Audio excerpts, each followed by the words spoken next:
Such a lucky lady to be birthed on All Hallows Eve. I hope your house only gets bricked a tiny bit tonight, Sneefkey bricked.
Successfully sent to Fumba Jail.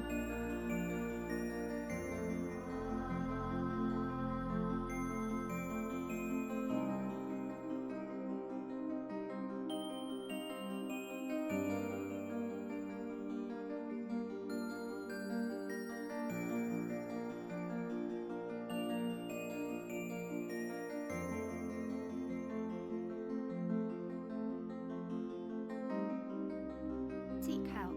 I am not your mother.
Hello. Hi. Hi. Hi. Oh, hi. Hi, Iris. Hi, Sean. Hi, Ahmed. Thank you for being first. Hi, Zeph. Hi, Vivian. Thank you for 3 months, Vivian. Hello. Thank you. Hi. Iris. Thank you for 7 months. Excuse me. Vespi, hi. Hi, nice green lady. Thanks for timing yourself out. Have fun in the void. Hi, Iris. Hi, Sean. Hi, Harupi. Hi, Tang. Thank you, Lurk Tang. Did I say hi to everyone? Why did hands not work?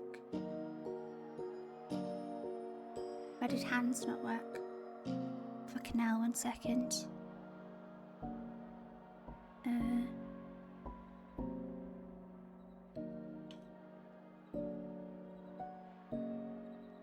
Balls. How's resting?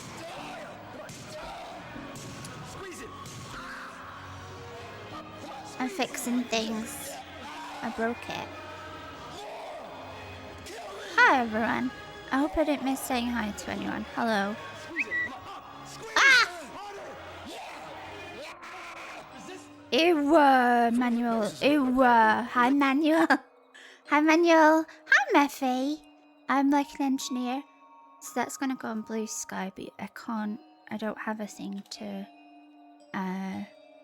schedule, so I'll just put that on another page for later. And Cloudbot, are you on? Cloudbot's on. Why did Hans not work? It's not Hans, it's Chef, isn't it? It's not Hans, it's Chef. You fanny, Shun. Where are Hands? I'm not a butthead. Zeph's a butthead. Sorry, Shun, I didn't mean to call you a fanny. I apologize. So, hi. Happy Halloween. I'm streaming, yay. I am. Hi, River. I hope I said hi to everyone. Hello. Hello. Good evening. Happy Thursday. I don't Lord have normally. mercy, I'm about to burst. Oh, I just realized the chat is like black. You can't see on this background. Oops. It's good to see you. Happy spooky Highway V. It's not my birthday. It's not my birthday. It's other people's birthdays. Ecto's on Death Day birthday. Make sure you go on Blue Sky to say happy birthday, Ecto. Because we like Deseret. I can't do the rolling R's. So I've been resting for most of the day, and then the housemates got home and said, do you want to go to the big store? And I said yes, but I have to be back in time for stream, and I got home 5 minutes before stream. Hi Zap, hi, how you doing? Yeah, I'm not doing that. I'm not doing that, Zeph. I still haven't fixed the chroma key for those redeems. Fuck. That's on my list of things to fix. Hi Andy. I'm alright, thank you. I'm okay. We're doing a Halloween stream because I've had a bit of a break from streaming because I was really not well. Chroma keys, bitch! That's why you can see a green outline on this background. You need a burger? I could do with a burger. I had brunch, I think, and I had an ice cream sandwich this afternoon. I'm doing alright. I'm doing okay. I sound better. Yay! I'm doing alright. The last store we went in, because we went to 2 stores, the last store said, would you mind pushing me in a wheelchair because my legs really hurt today? And they did, but they were really mean the entire time. They kept pushing me to different places, and when I wheeled away, they said, she's escaping, or don't let her escape. Mean. But I bought wine, so wine's downstairs, so I can get a glass of wine for the book reading later, because I'm going to read a book today. So once I start, I might not be looking at chat as much, but I'll pin something. So yeah. No, you sound good, Harupi. So yeah. Do I dress up for Halloween? My friend used to take me out to Manchester's Gay Village and we used to do dressing up. Not so much nowadays, because I get a bit tired. But I did Alex from Clockwork Orange. Is it easy to pause redeems? Probably. I was thinking, should I stop them for reading? I wasn't sure. Hi Lulu. I am. 100%, yeah. I should be able to. I was Alex from Clockwork Orange. I probably have a picture somewhere, Harupi, I can share with you. I had a hat, I had a codpiece, I had a white shirt, and I put eyes on the sleeves where he had eyes as cufflinks. I made it all myself. It was wonderful, and my friend kept punching me in the codpiece because that's apparently what you do. And one year I was Merida from Brave, and the other year I was a Dead Beauty Queen, which was basically a Halloween sash. I've got some, oh, they're not here, they're at my house where I'd share pictures. I've got some like headpieces, Halloween headpieces that I have just like hanging off the bookshelf because I've got nowhere else to put them, and yeah. I really do like Halloween. Orleans! Sneefky Glizzy was Glizzy good spooky gore. Hi, Orleans. Thank you for 17 months. You want to go as a witch to work? There were people dressed up in the store we were at. Maybe because we'll still have commands. Thank you, Turtle. Thank you, Turtle. Thank you, Turtle. Thank you, Turtle. I already did big shout out, so you can't do it. I beat you. Hi, Turtle. I hope well. Oh, yes. I put the new Happy Dancing Cat emote on yesterday, so that's on there now. It's on there. She do a little happy dance. Happy. So what was I saying? Yeah, I went to the store. They wanted to go to Costco, and I wanted tofu. Yeah. Hope no more shit pan. Yeah. I hope both your bellies are okay. Squirrel and turtle. I wanted tofu, so I bought tofu. And then we went to another store, which is where they pushed me around in the wheelchair. Which helped because my legs were like crying. She happy because every day is her birthday. That's not true though. That's not true. It's not my birthday. You shit pants still. Oh, I hope your head's better too, Ruby. But yeah, so I got home 5 minutes before stream started, and I was like, can you put my shopping away, please? Oops. Oops. Hi, Goofy. Hi, Goofy. How you doing? Hi, Tactical. It's not my birthday. It's not. It's not been my birthday all month. It was last month. And now it's next year. I think next birthdays I can think off the top of my head would be Tang. I think. I'll have to double check. I'm sure someone else is mixed in there. But I definitely know is Tang's, I think, next. I can never remember. I can never remember. Oh, it's Freya's. It's Freya's. Me? Who are you?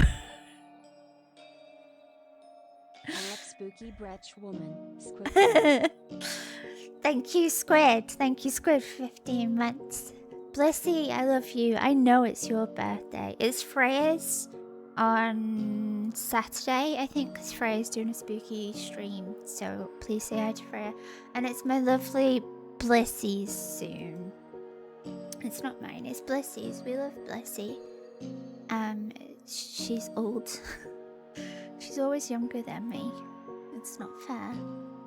Hi, Blissy. Blissy, my best sister friend. Hi, how are you doing? So yeah. Hi, everyone. Yeah, I think it's Freya's on Saturday. It's definitely the soonest.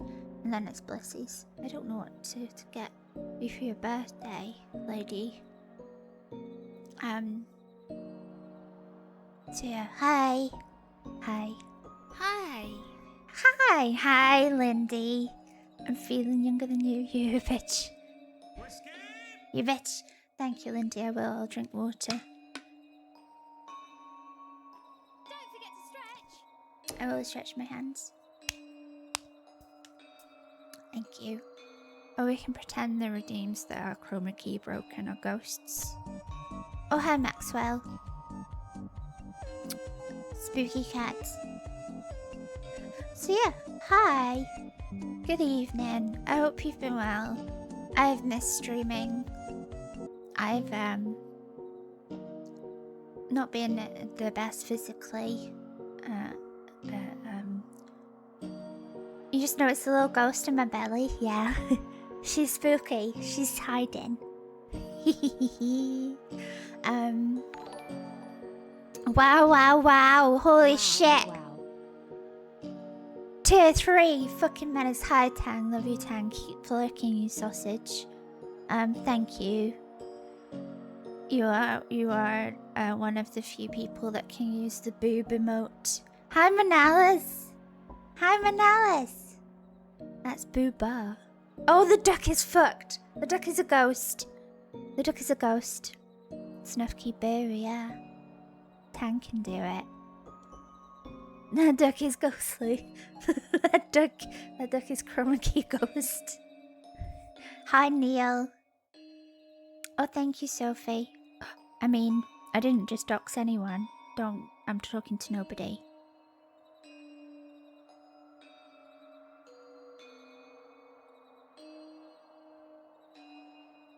Hello.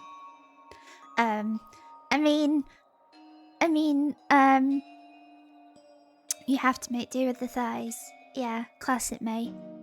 I was talking to Sophie in Discord.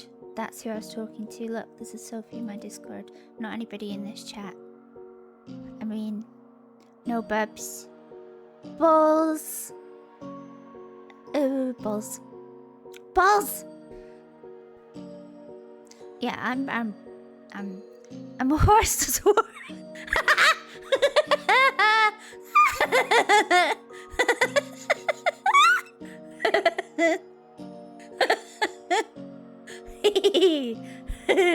La la la la la. Horse.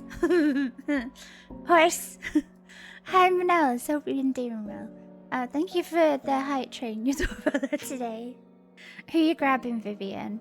It's gonna be hard to tell because the chat's all on dark lettering. I think you grabbed River. Horse. Hunts. Horsing around. Hunts. But yeah, hi. I've been talking to therapy people. I'm still waiting to hear back from the ADHD people about medication. I'm close to giving up. It's been 2 months now.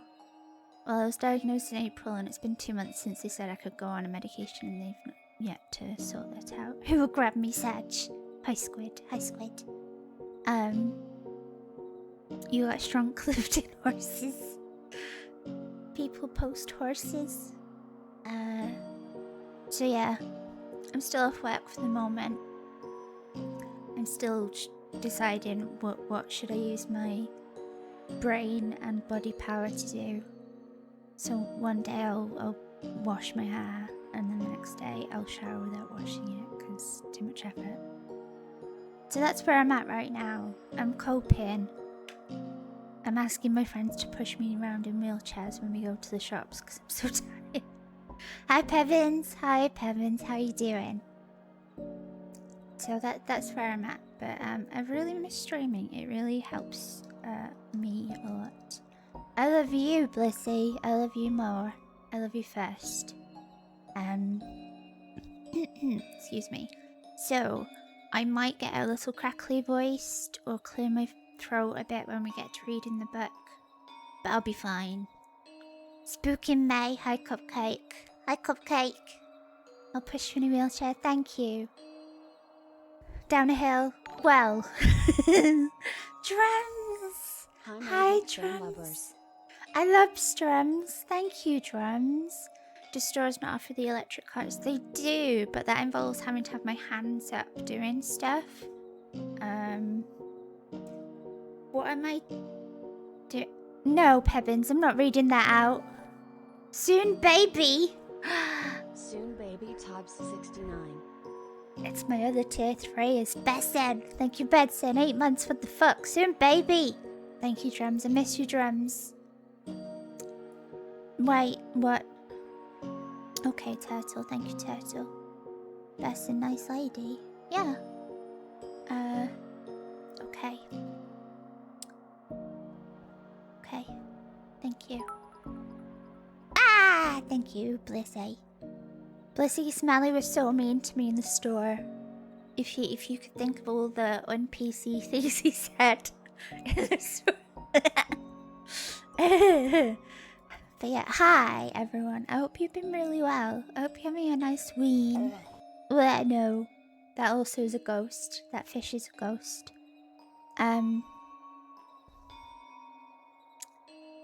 Thank you, Drums. Thank you, Drums. Thank you. I can only imagine fondly. Yes, thank you, Lurk Bedson. Princess Passenger Maxing. I was in the front seat of the car, yeah. Which is funny because it's like a really small car, so a 2-door, and and my husband gets in the back. I should probably offer up the front seat, but I really like the front seat. It's easier to get in and out. Oh wait, oh yeah, I lied. I told Turtle I did big shout Harupi, but I forgot that there was a cooldown. Thank you, Drums. But yeah, hi. I hope you've been well. I hope you've been having a lovely week, and you've been taking care of yourself and drinking water and eating good food and just existing. Did I know how to rate a bunch of dog treats? I did, because I tuned into the stream and then I was suddenly hit with a wave of, oh, I need to fall asleep, and I fucking missed it. So I need to watch the VOD. Because by the time I woke up, I was in Actor's chat. Little Kais, you're gonna lingering cough. Oh, Goofy, I hope you feel better soon. Please rest. Please rest. I did see the dog treats though, it was a variety. And Turtle had a matching bowl. He joined in, it's very, very funny. Okay, I'm gonna pour some of this. I've got water, but I've also got gamer subs in the big booby cup jug. I'm gonna pour that into my ship mug. It's easier to drink because I can't drink out of the jug, it's too big. Turtle vomited. Oh, I'm sorry. A banquet. Yeah, please rest, Goofy. It's nice to see you.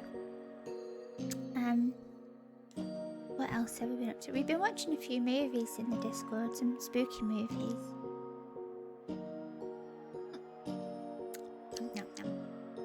I think we should watch Romulus tomorrow. Doodle did almost throw up. Oh no. Oh no. Bless him. Oh yeah, I do have a ghosty. Look. Ooh.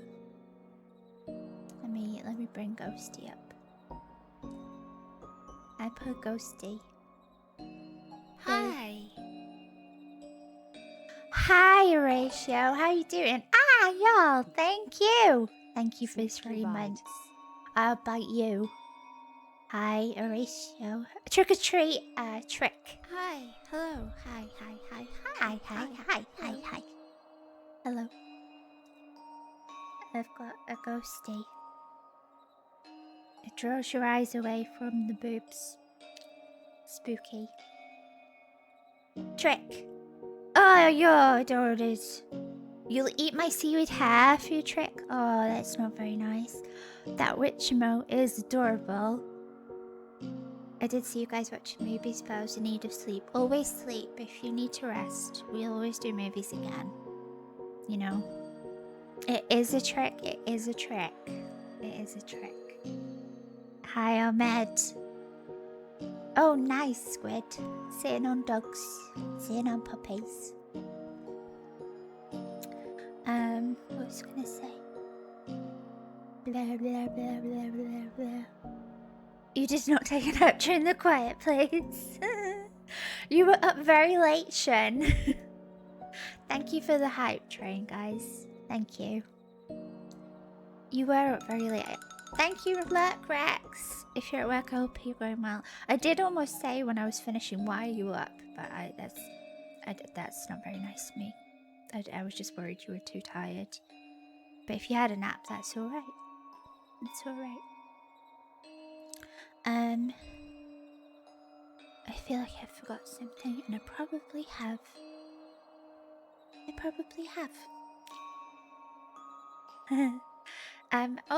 Yes, okay. Hopefully you all saw Twitter or Blue Sky. Redsky had a little update. I shared his link. He lived with his great-grandparents, and unfortunately the house fully fucking burnt down. He's doing okay. But there's an update on Twitter and Blue Sky in his Discord, and thank you anyone that donated, and thank you for sharing or liking the post or reposting it. That was very kind. He's very dear to me, and I was worried, but he's doing all right. Hi, Tater. Hope work's okay. You slept for 8 hours. Ah! Okay. Fucking hell. Who did that? Who did that? Who did that? I'm wondering how I turn all the routines off. Redsky Best, he is a little shit, yes. Must be trick-or-treaters. Well, I don't have any candy. I've been buying snacks that are mainly savory to make my own snack mixy thing. Coin flip. Coin flip. Flip coin. Start flip. Yay. Give them a piece of tofu. Fuck off, that's my tofu. It's my tofu. I went to the fancy vegetarian store and I bought all these snacks in a jar to make a big jar of snacks. The Tipsy Tater says, how do witches play loud music on their broom boxes? I swear to fucking God, Tater.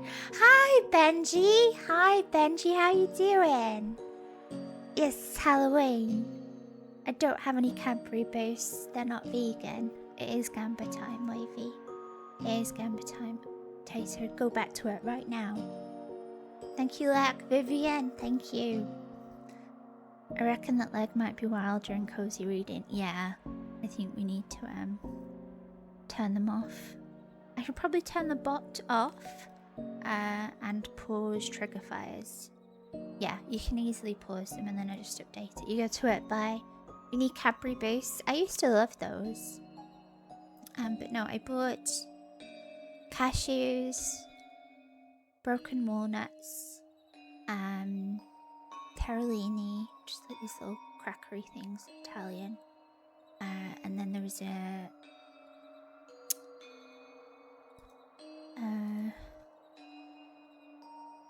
what's it? Arasi Orthodox has a compliment chat. This tuber is very adorable and has a nice and sweet voice.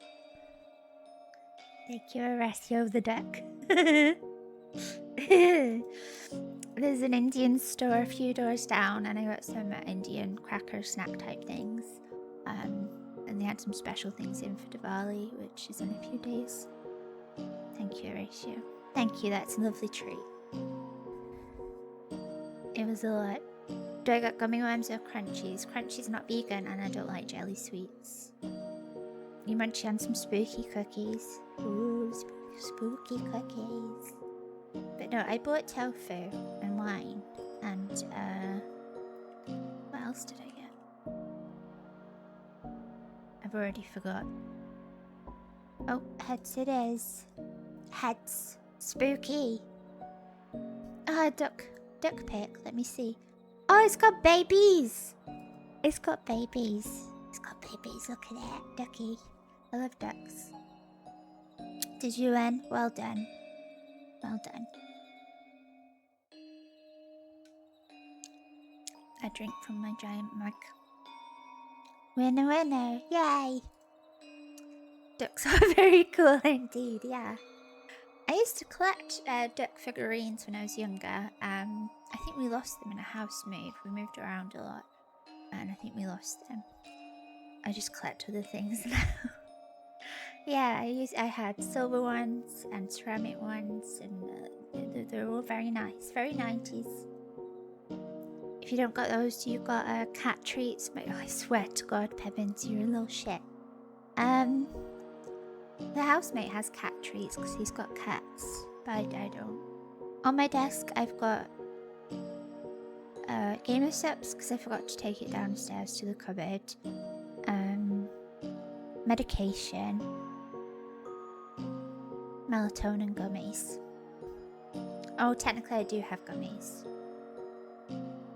Yeah, but they're melatonin things. Where May rubber ducky, I want to purchase 700. I think May as a rubber ducky would be very silly. Hi Never! Hi Never, how you doing?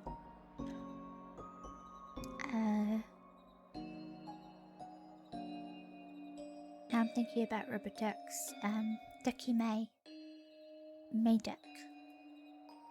Hey, duck.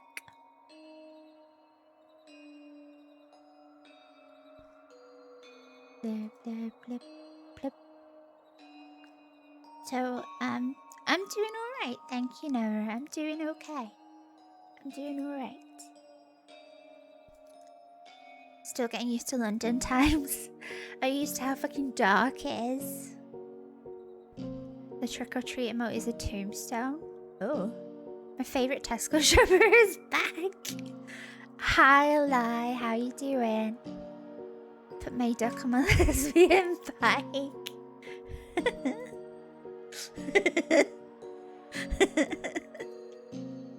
I didn't go to Tesco today. I went to another store. My phone died because I wasn't expecting to go out, so I couldn't even use my points card to gather points. And I wheeled myself off in the wheelchair whilst they were paying. So I owe my housemates money. Did I buy any candy? I didn't. I bought Hi, I'm new here. Will you marry me? I'm already married to you, Voices. You're my they wife. What the fuck? Did you think we weren't married? Hi, Voices. Thank you. Thank you for 11 months. Thank you. How you doing? Criminal. Hardcore drugs? No, just the usual drugs. You suffer from Fagor? It's alright. This is they wife Voices. Hi. Cheated on Tesco, Sainsbury's, whatever it's called. They all do different things though, especially in the plant-based ranges. The cement PC behavior V.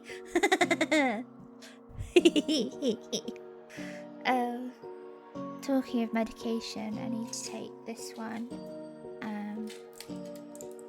Take that one. Hi, Chef. Hi, Chef. Sorry, I've got a tablet in my mouth. It's literally me. Oh, hi, Majora. Hi, Majora. How you doing? Chef. I need fucking hands.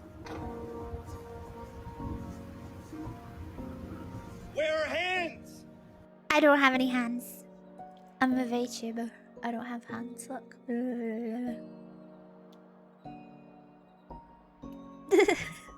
Happy Halloween. I'm doing alright. I'm doing okay.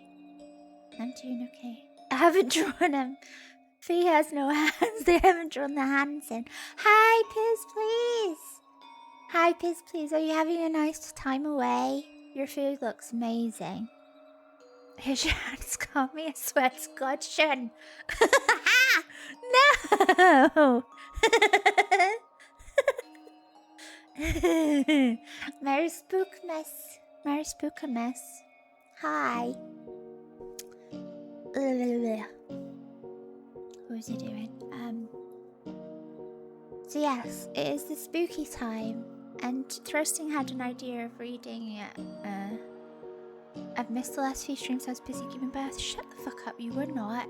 I haven't streamed in like 2 weeks, it's fine. You can give birth when I'm not streaming. You just had the best pizza, you haven't posted it yet? Oh my god. I'm excited to see. I love pizza. I love pizza. We watched A Quiet Place, the first wave, I think it's called, the third movie. And the lady wanted pizza, and I wanted pizza now.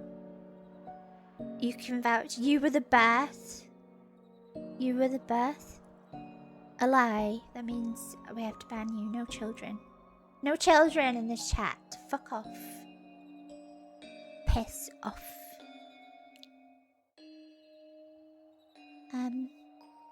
So because it's spooky Halloween, Thrusting had an idea about reading a spooky story, and so what we'll do after the first break, so I can run and get more water and a glass of wine.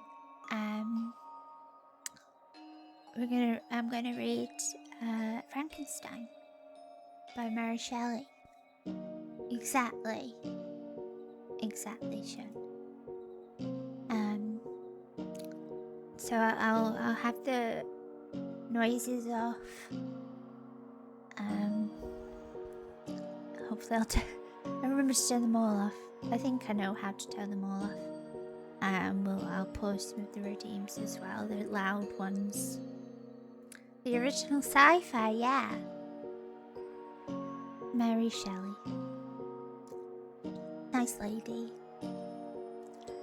So we'll read a book and it'll be comfy, spooky. I will probably not be reading chat most of the time because I'll be reading a book. But yeah, feel free to just sit and listen or talk shit or lurk and bugger off. Do what makes you happy. Yeah. You ready to piss your pants? I was nearly ready to piss my pants earlier. We were out the house too long and I was like, stop making me laugh, I'm gonna pee. Please. I relate with Frankenstein, we both have the same portions. You're tucked in. I'll talk shit, thank you, Horatio. Oh, you're tucked in for comfy book reading. Yay! So yeah. But it also gives me a chance to do a stream. I won't have to use my hands as much. And it means I should be able to stream for longer because I'm not playing game and frantically pushing buttons. But yeah, I need to get my body ready for going back to work. So streaming is going to be my help with that. So I may not stream very long, but I'm going to be streaming more often over the next week at least. Yeah. Thank you, Ratio. You just have to, you'll give birth again. Thank you. It's bonfire night next Tuesday in the UK. Oh, I wonder if Never's here for bonfire night. You couldn't leave. I want to cuddle cats in bed. So it's bonfire night next Tuesday. So if I stream anytime from, well, it could be happening right now. If you hear weird like bangs and sounds like explosions, completely normal. So bonfire night is Guy Fawkes night. Guy Fawkes Day night. So Guy Fawkes, they bang on bonfire night. They do. Guy Fawkes tried to blow up the Houses of Parliament. Yeah. It was back in 1605. So he was part of a group of people who tried to blow up the House of Lords. They wanted to assassinate King James first, because they were Catholic and King James was Protestant. We watched the movie, dude. Shut the fuck up. Remember the 5th of November. Yeah, gunpowder, treason and plot. He was just trolling. Well, it failed. So, people like to... Yes, V for Vendetta was based on that, yes. King James was a Protestant. He was a Protestant. So it's very popular where people aren't keen on Catholics, because there's a very big Catholic-Protestant divide across the UK. More so than in some areas of it. A harlot. You're gonna fork on Guy Fawkes night. So people go to bonfires and throw guys, so like dummies of this person, on fires and set off fireworks and use sparklers, and it's very dark at this time of year, so people usually hurt themselves and it's dangerous. Hi Glue, how you doing, Glue? I hope you're having a lovely day. Oh, we should watch V for Vendetta. It's next Tuesday. We could. I could do it in the afternoon. Happy Halloween, Glue. I hope you're having a lovely day. But yes, bonfire night. So, as soon as the clocks go back, which was last weekend, people are setting fireworks off all the time and being dangerous. So every now and then you'll just hear, pew. And it's not nice because they make a mess. People don't behave with them. They scare animals and livestock. Yeah, I was lucky when I did have my 2 cats. They did not give a shit, and I was really glad because some of my friends' pets are terrified, and it's awful. It's really sad. And that's voting day for America. We should shoot Roman candles at each other. That's what people do. We set fires, make explosions, and children dance around the fire. It's not a cult, yeah. I'm pretty sure some pagan traditions got thrown in there, like dancing around the fire. I didn't add it, Lindy. I'm sorry. It's on my list. It is on my list, though. I'm trying to find an emote for it. Oh god, that is the voting day for America is the day we celebrate the Houses of Parliament not being blown up in the UK. Oh, fun. Maybe we'll have fireworks going off for you guys, no matter the result. Sorry, Lindy, I didn't add it. I suck. I'm sorry. It's on my list, though. I did fix a few other things. Not the chroma key thing, or add the command. I updated my credits, because I needed to add credits for the new happy emote, and I wanted to add the credits for this little hat drawing and the little ghosty. Thank you, Parks, for lurking.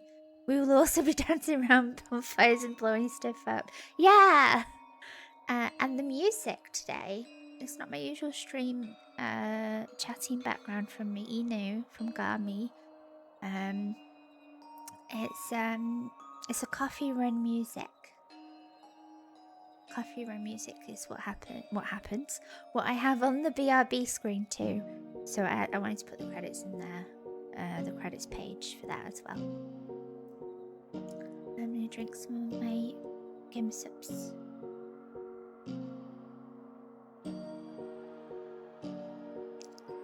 And talking of Gimsups, someone has that code. You should use it. Yeah. A nice lady has that code. A nice lady has the code math. That sounds wrong. A whoopee, yeah. A whoopee, not a fairy. Coco. No! Well, have I always had these jiggle physics? Only since April. I was PNG tuber before that. Yeah. Did I get Tib Cupper shirt? I got one of each, yes. I got the Tubbs cup and Tubbs shirt, and I got a bigger size than I am because I want to sleep in it. Yeah. Code math. Code math. Same. Good. Yeah, I'm excited for Tib cup and Tib shirt. I think she's got another week of pre-orders left. But remember, if we pre-order lots, we can then say, look, we need Tib's drink. Yes. I'm sure it will be called something wonderful. Someone buy meth. No. Yes, jiggle physics, since April, when I debuted 2D model. I was PNG tuber before that. Yeah. And now you can see, my mind goes blank and I forgot what I'm doing. Okay. Red 40 flavor. It'll be very red. Thank you. Hi, Toast! Ah! Muzzle catcher, what the fuck? Ah! Help! There's no Halloween on this one. Hi.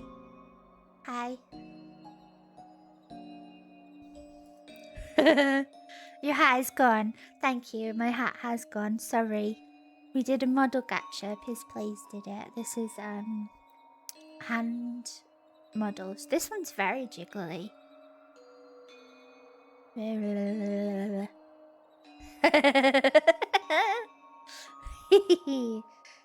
Do I remember what sets, what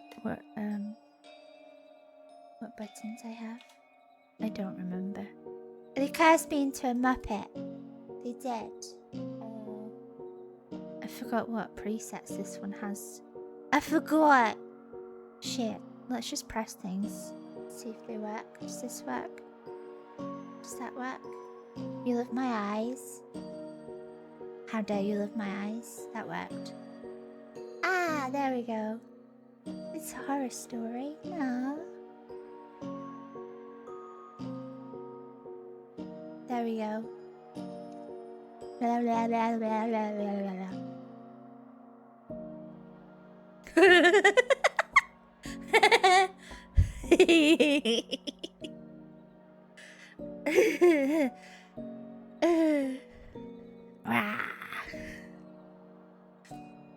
Angry me. Why is my face so wide? It's a hand. It's a hand. It's a thumb. It's a thumb. Press the inflation button. There's no inflation. There's no inflation. What the fuck? What the fuck?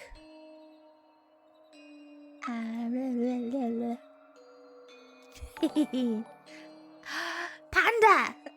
Exclamation mark inflate. No, no inflation command. Panda, thank you for 14 months. Thank you very much. Ah!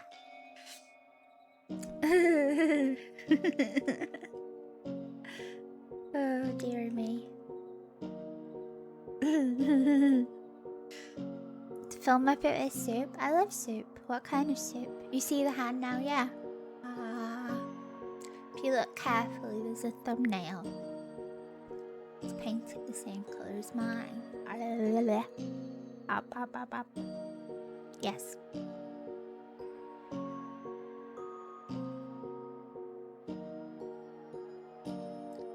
She jiggly. She's super jiggly. I'm just making faces now. So yes, this evening I'll be reading a book. Well, a story. So I'll pause aloud, redeem some commands. I don't know what flavour, but it'll be enough for big round belly. You're trying to inflate me with soup. I love soup. It's soup season. Well, it's comfy soup season. It's always soup season, but it's big comfy soup season now because it's cold and dark and grey. It's just fucking grey. Yes, yes. Soupflation, hi Rex. Full of soup, yes. So yeah, I'm gonna read Frankenstein, which I've not read since I was probably a teenager.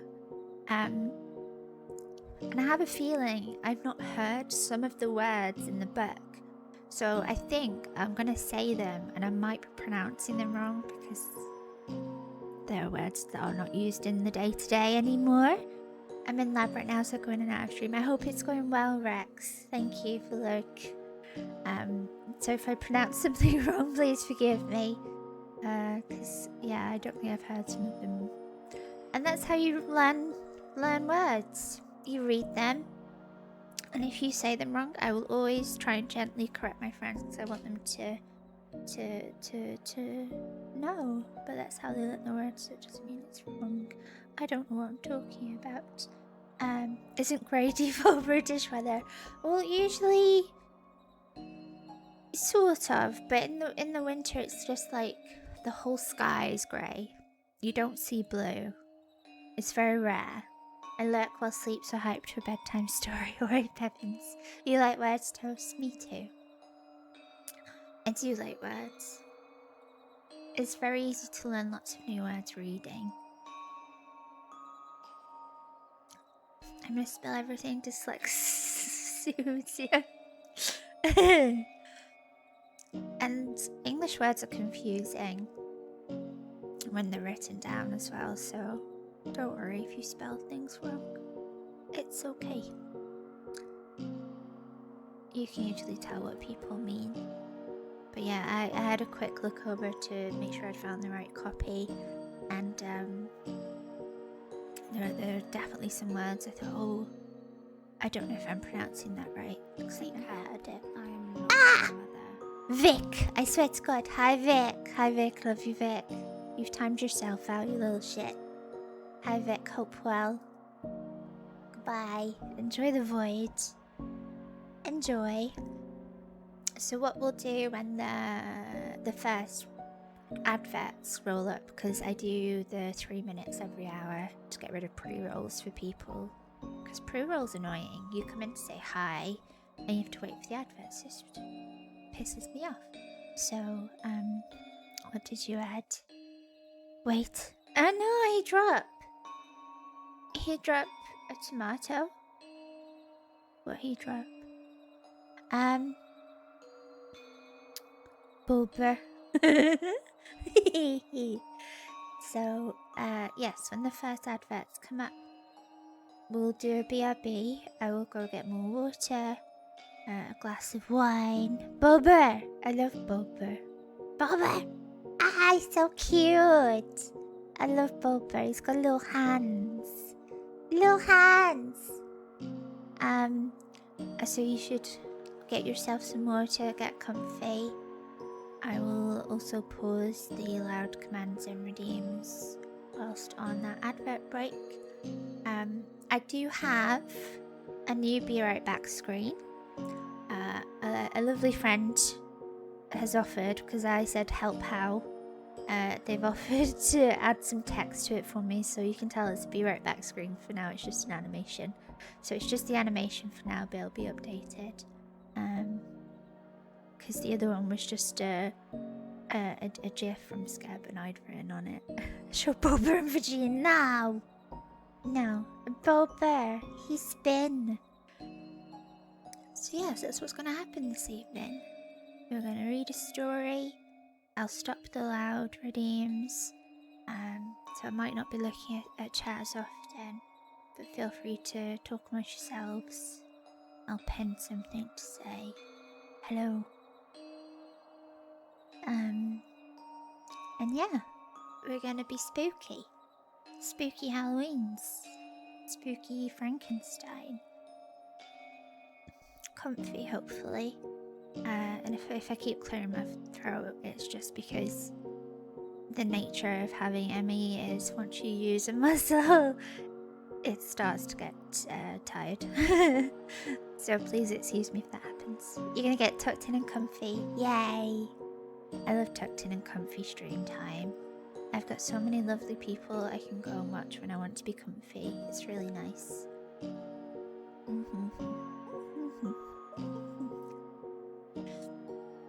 So yeah.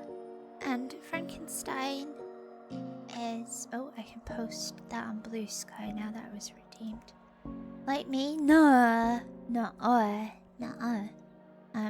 Frankenstein, yeah, they call it the first sci-fi, don't they?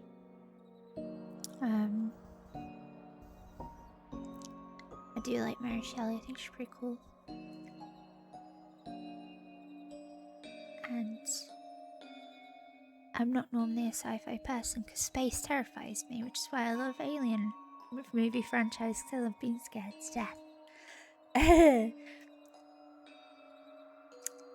So yeah, it's a sci-fi I can really get into. I think it's interesting. Comfy time. So yes, I will run and get a glass of wine. You should play the Alien games at ratio. I played the one where the alien chases you around the ship. It took me months because I would get so scared I couldn't breathe because my chest hurt. And I would scream everything. I really should play it again because I think people enjoyed it. And that was back when I did PNG. So you didn't actually see my reactions of hiding in a corner and closing my eyes. Ah! I'm up here. Help. Help. Help. Hi. Hi.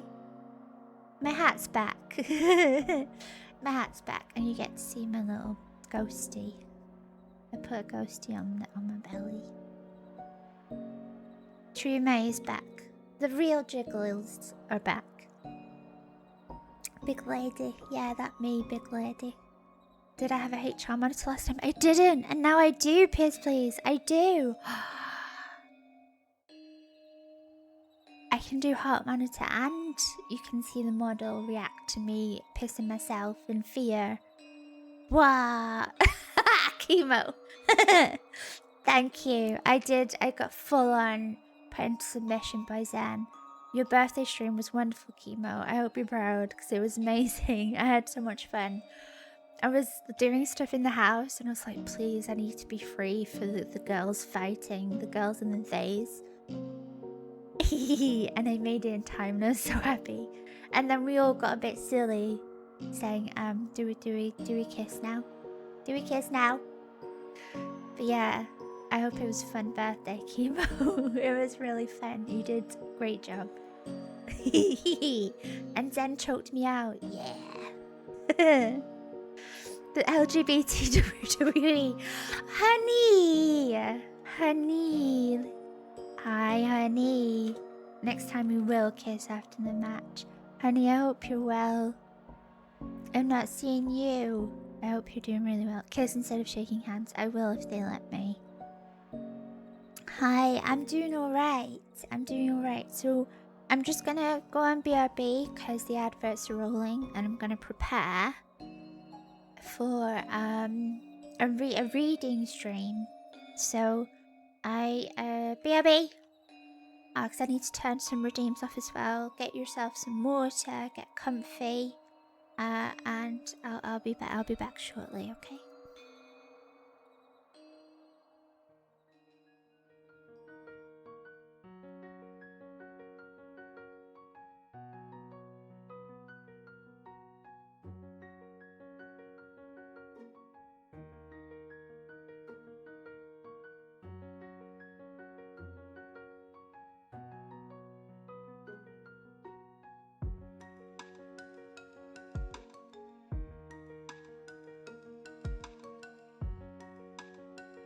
Snap, pull, bite, knife.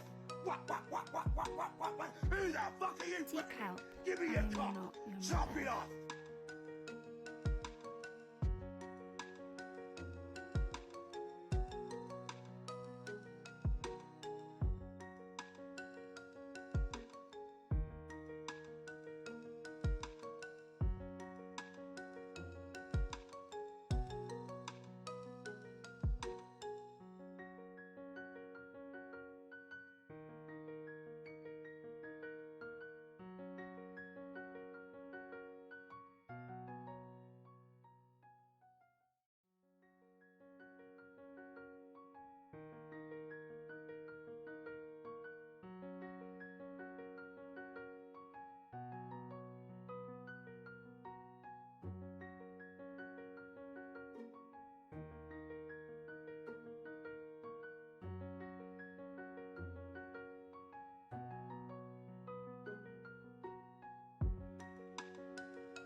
Hi. Hi, Ultimo. Hi, Grimalkin. Hi, Daedric. Hi, Sunny. Hi, Licorice. Hello. Good evening. Spooky, spooky time. I got some snacks and some more water. I decided against the wine. Thank you, Chef Snack Maxi. Oh, shit. Hi, S'mores. S'mores, I'm about to drink, so I'm about to take a painkiller.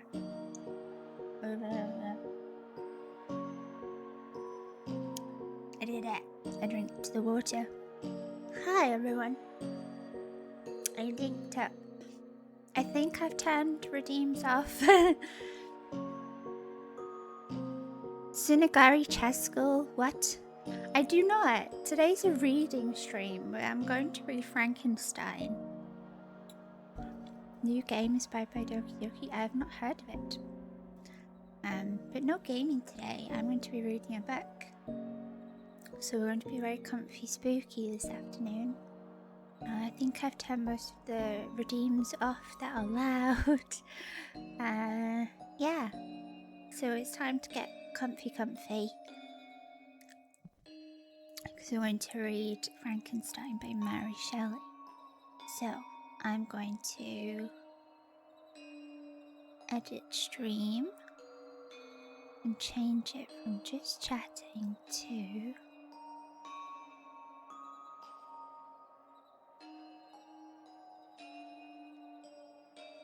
writing and reading.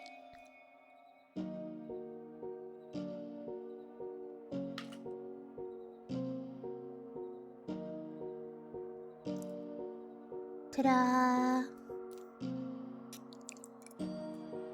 So I'm going to be reading Frankenstein.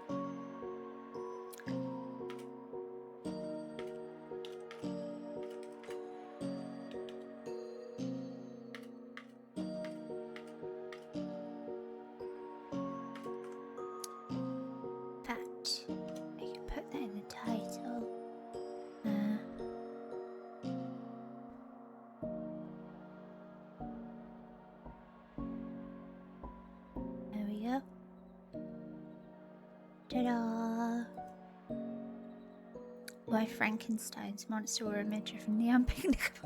What? Stage, what the fuck? What? Hello? What a great pen. Oh, jeez.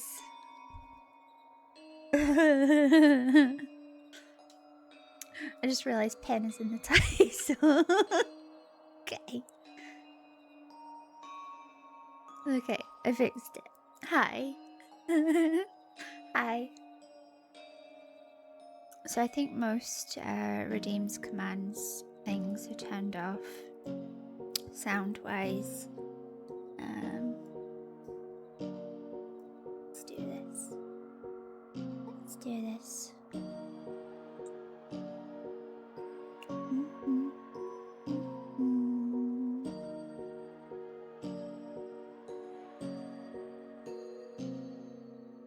Okay. So, I might miss things in chat. I'm better. Oh, thank you, AV. That's definitely still turned on, isn't it? Stretch. Where's that? Ooh.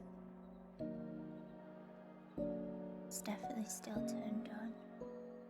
Thank you, Daedric.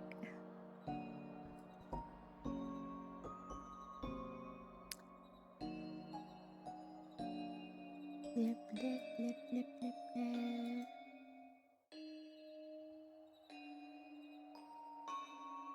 Okay, I will turn that one off.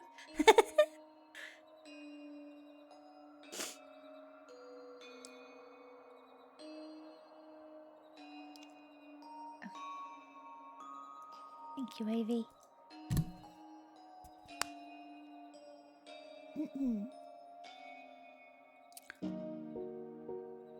So yes, forgive me if I clear my voice a lot because we'll be doing lots of reading. If I miss anything, I don't know. I was gonna say,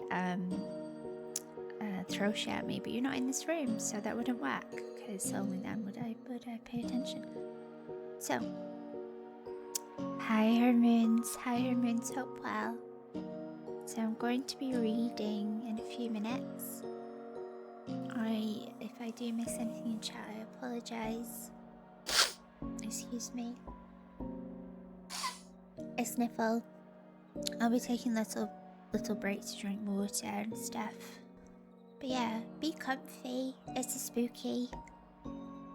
I am doing alright, thank you. I'm about to start reading a book. It's time to read a book. I can't whisper. So yeah, I'm probably gonna zone out and read this book. It's the first time doing anything like this, so it's a bit weird because I'm used to talking to you guys and being like, hi, you okay? What are you doing? You alright? What have you been up to? Blah, blah, blah, blah. Hi, hello.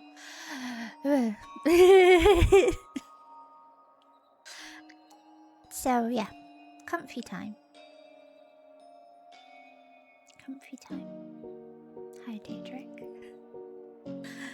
Hopefully I don't miss anything important.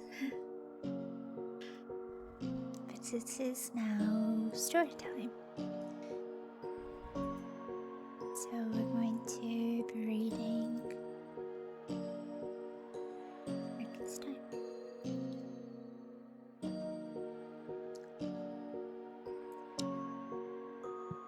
So this was written by Mary Shelley.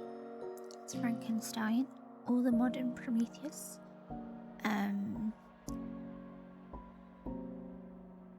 It's because of its age, it is free to use.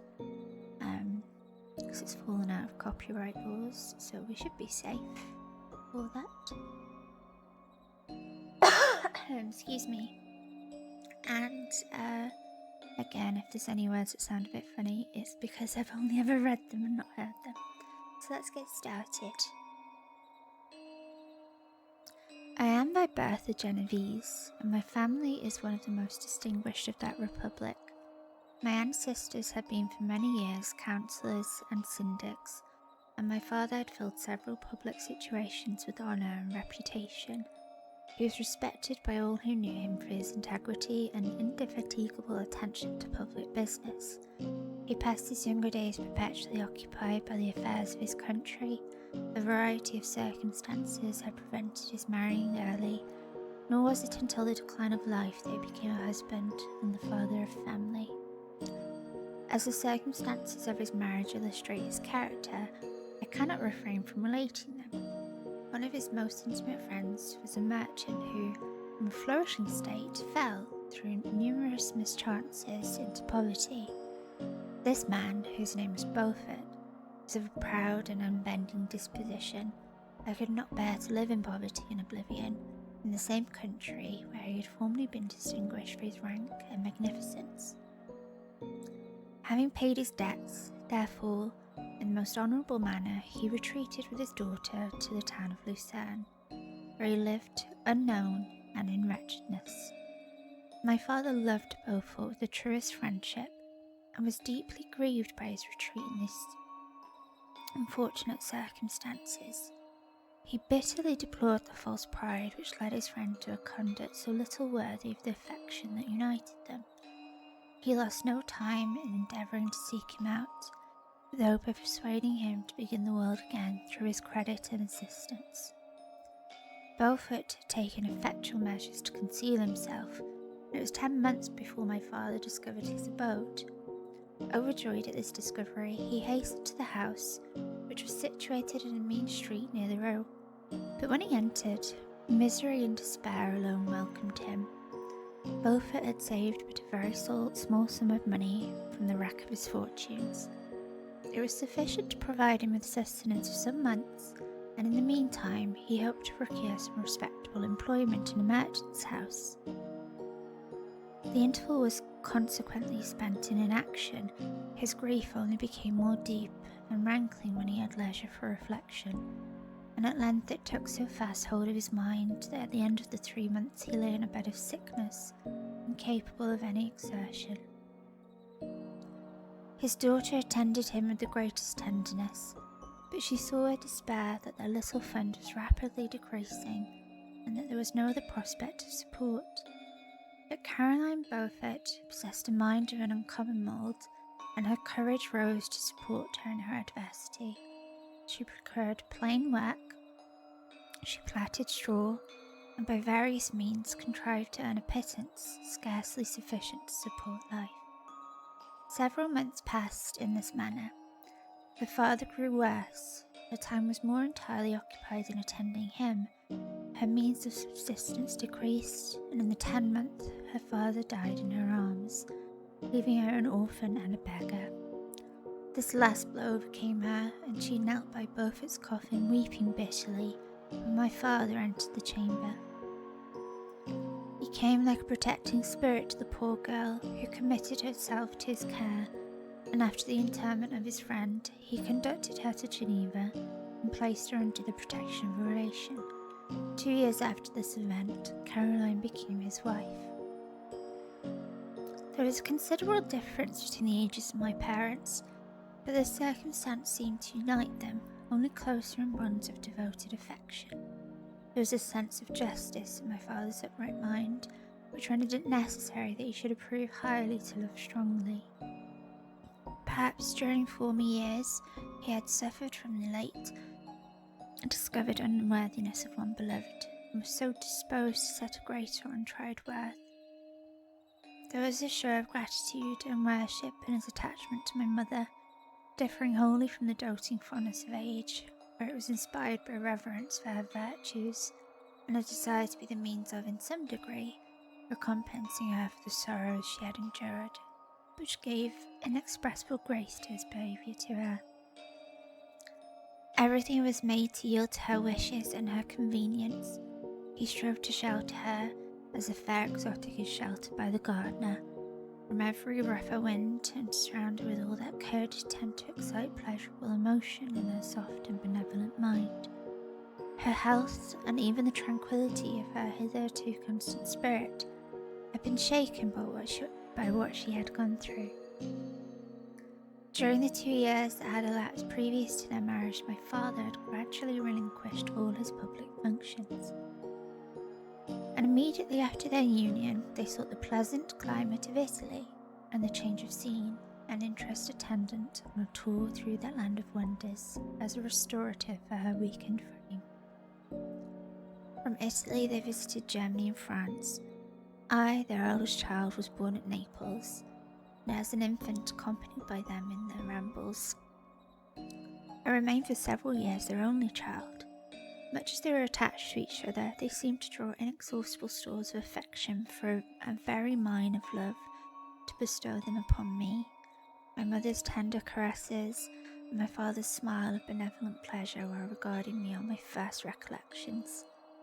I was their plaything and their idol, and something better, their child. The innocent and helpless creature bestowed on them by heaven, and to bring up to good, and whose future lot it was in their hands to direct happiness or misery, according as they fulfilled their duties towards me. With this deep consciousness of what they owed towards the being to which they had given life, added to the active spirit of tenderness that animated both, it may be imagined that while during every hour of my infant life I received a lesson of patience, of charity, and of self-control, I was so guided by a silken cord that all seemed but one train of enjoyment to me. For a long time I was their only care. My mother had much desire to have a daughter, but I continued their single offspring. When I was about 5 years old, while making an excursion beyond the frontiers of Italy, they passed a week on the shores of Lake Como. Their benevolent disposition often made them enter the cottages of the poor. This to my mother was more than a duty, it was a necessity, a passion, remembering what she had suffered and how she had been relieved, for her to act in her turn the guardian angel to the afflicted. During one of their walks, a poor cot in the foldings of a veil attracted their notice as being singularly disconsolate, while the number of half-clothed children gathered around it spoke of penury in its worst shape. One day when my father had gone by himself to Milan, my mother, accompanied by me, visited this abode. She found a peasant and his wife, hard-working, bent down by care and labour, distributing a scanty meal to 5 hungry babes. Among these there was one which attracted my mother far above all the rest. She appeared of a different stock. The 4 others were dark-eyed, hardy little vagrants. This child was thin and very fair. Her hair was the brightest living gold, and despite the poverty of her clothing, seemed to set a crown of distinction on her head. Her brow was clear and ample, her blue eyes cloudless, and her lips in the moulding of a face so expressive of sensibility and sweetness that none could behold her without looking on her as if a distinct species, a being heaven-sent and bearing a celestial stamp in all her features. The peasant woman, perceiving that my mother fixed eyes of wonder and admiration on this lovely girl, eagerly communicated her history. She was not her child, but the daughter of a Milanese nobleman. Her mother was a German and had died on giving her birth. The infant had been placed with these good people to nurse. They were better off then. They had not been long married, and their eldest child was but just born. The father of their charge was one of those Italians nursed in memory of the antique glory of Italy, one among the Schiavi of Norflemente, who exerted himself to obtain the liberty of his country. He became the victim of its weakness. Whether he had died or still lingered in the dungeons of Austria was not known.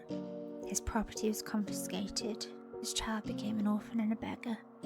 She continued with her foster parents and bloomed in their rude abode, fairer than a garden rose among dark-leaved brambles.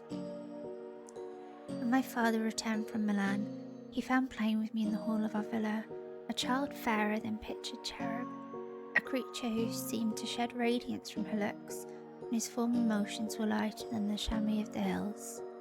The apparition was soon explained. With his permission, my mother prevailed on her rustic guardians to yield their charge to her.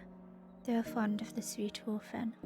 Her presence had seemed a blessing to them, but it would be unfair to her to keep her in poverty and want when Providence afforded her such powerful protection. They consulted their village priest, and the result was that Elizabeth Lavenza became the inmate of my parents' house, my more than sister, the beautiful and adored companion of all my occupations and my pleasures. Everyone loved Elizabeth. The passionate and almost reverential attachment with which all regarded her became, while I shared it, my pride and my delight. On the evening previous to her being brought to my home, my mother had said playfully, "I have a pretty present for my Victor. Tomorrow he shall have it." And when on the morrow she presented Elizabeth to me as her promised gift, I, with childish seriousness, interpreted her words literally and looked upon Elizabeth as mine to protect, love, and cherish. All praises bestowed on her I received as made to possession of my own. We called each other familiarly by the name of cousin. No word, no expression could body forth the kind of relation in which she stood to me. My more than sister, since till death she was to be mine only. And that's the end of chapter 1. Thrusting, I nearly laughed when I saw that giant emote. You fucking... Okay, I'm drinking my water.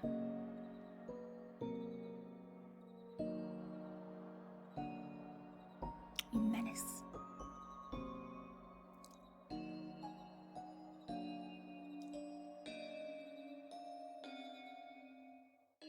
Professional creature he is. Okay, chapter 2. We were brought up together. There was not quite a year difference in our ages. I need not say that we were strangers to any species of disunion or dispute. Harmony was the soul of our companionship, and the diversity and contrast that subsisted in our characters drew us nearer together.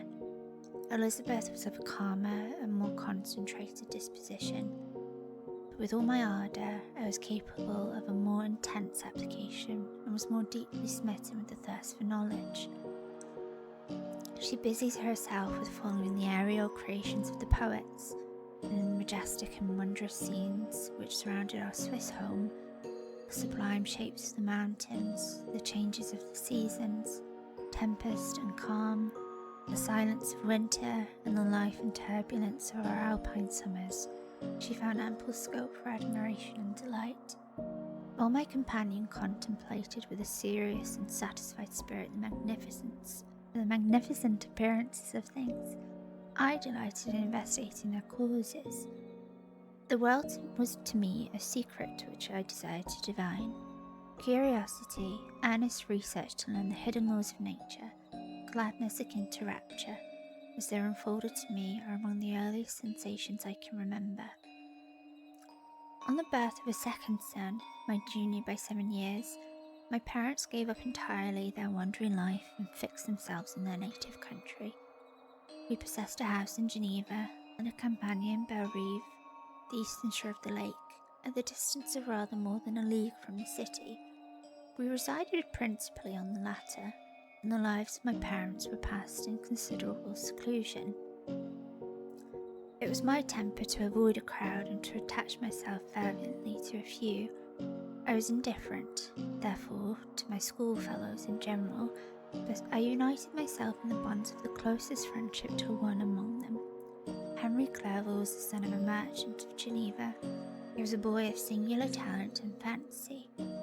He loved enterprise, hardship, and even danger for its own sake. He was deeply read in books of chivalry and romance. He composed heroic songs and began to write many a tale of adventure. Of enchantment and knightly adventure. He tried to make us act plays and turned into masquerades, in which the characters were drawn from the heroes of Ronceville, of the Round Table of King Arthur, and the chivalrous train who shed their blood to redeem the Holy Sepulchre from the hands of the infidels. Hi Penny, hi Roots. I adore you, Roots. You're very cute. We're currently on chapter 2 of Frankenstein. No human being could have passed a happier childhood than myself. My parents were possessed by the very spirit of kindness and indulgences. We felt that they were not the tyrants to rule our lot according to their caprice, but the agents and creators of all the many delights which we enjoyed. When I mingled with other families, I distinctly discerned how peculiarly fortunate my lot was, and gratitude assisted the development of filial love. My temper was sometimes violent, and my passions vehement, but by some law in my temperature they were turned not towards childish pursuits, but to an eager desire to learn, and not to learn all things indiscriminately. I confess that neither the structure of languages, nor the code of governments, nor the politics of various states possessed attractions for me. It was the secrets of heaven and earth that I desired to learn, and whether it was the outward substance of things, or the inner spirit of nature, the mysterious soul of man that occupied me, still my inquiries were directed to the metaphysical, or in its highest sense, the physical secrets of the world. Meanwhile, Clerval occupied himself, so to speak, with the moral relations of things, the busy stage of life, the virtues of heroes, and the actions of men for his theme, and his hope and his dream was to become one among those whose names are recorded in story as the gallant and adventurous benefactors of our species. The saintly soul of Elizabeth shone like a shrine-dedicated lamp in our peaceful home. Her sympathy was ours, her smile, her soft voice, the sweet glance of her celestial eyes were ever there to bless and animate us. She was the living spirit of love to soften and attract. I might have become sullen in my study, rough through the ardour of my nature, but that she was there to subdue me to a semblance of her own gentleness. And Clerval could aught ill entrench on the noble spirit of Clerval, yet he might not have been so perfectly humane, so thoughtful in his generosity, so full of kindness and tenderness, amidst his passion for adventurous exploit, had she not unfolded to him the real loveliness of beneficence, and made the doing good the end and aim of his soaring ambition. I feel exquisite pleasure in dwelling on the recollections of childhood. before misfortune had tainted my mind and changed its bright visions of extensive usefulness into gloomy and narrow reflections upon self.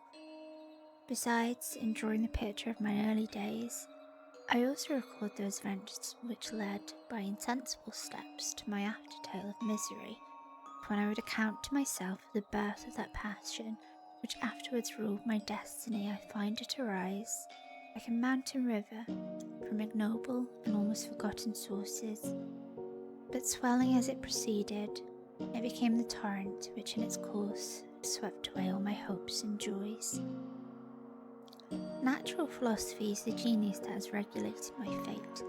I desire, therefore, in this narration, to state those facts which led to my predilection for that science. When I was 13 years of age, we all went on a party of pleasure to the baths near Thanon. The inclemency of the weather obliged us to remain a day confined to the inn. In this house, I chanced to find a volume of the works of Cornelius Agrippa. I opened it with apathy.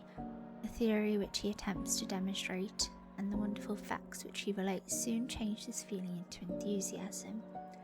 A new light seemed to dawn upon my mind, and bounding with joy, I communicated my discovery to my father. My father looked carelessly at the title page of my book and said, "Ah, Cornelius Agrippa, my dear Victor, do not waste your time upon this. It is sad trash."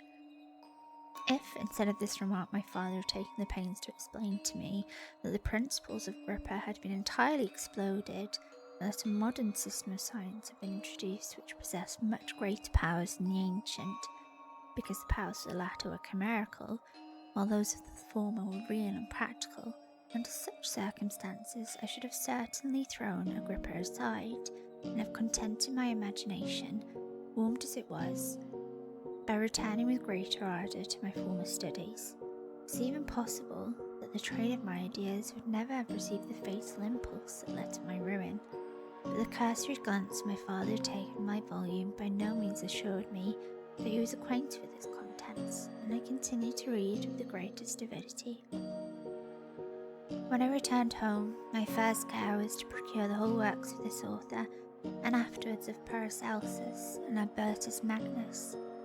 I read and studied the wild fancies of these writers with delight. They appeared to me treasures known to few besides myself. I have described myself as always having been imbued with a fervent longing to penetrate the secrets of nature. In spite of the intense labour and wonderful discoveries of modern philosophers, I always came from my studies discontented and satisfied. Sir Isaac Newton is said to have avowed that he felt like a child picking up shells beside the great unexplored ocean of truth. Those of his successors in each branch of natural philosophy with whom I was acquainted appeared even to my boys' apprehensions as tyros engaged in the same pursuit. The untaught peasant beheld the elements around him and was acquainted with their practical uses. The most learned philosopher knew little more. He had partially unveiled the face of nature, but her immortal lineaments were still under a mystery. He might dissect, anatomize, and give names, but not to speak of a final cause. Causes in their second and tertiary grades were utterly unknown to him. I had gazed upon the fortifications and impediments that seemed to keep human beings from entering the citadel of nature, and rashly and ignorantly I had repined. But here were books, and here were men who had penetrated deeper and knew more. I took their word for all that they averred, and I became their disciple. It may appear strange that such should arise in the 18th century, but while I followed the routine of education on the schools of Geneva, I was to a great degree self-taught with regard to my favourite studies. My father was not scientific, and I was left to struggle with a child's blindness added to a student's thirst for knowledge. Under the guidance of my new preceptors, I entered with the greatest diligence into the search of the philosopher's stone and the elixir of life, but the latter soon obtained my undivided attention. Wealth is an inferior object.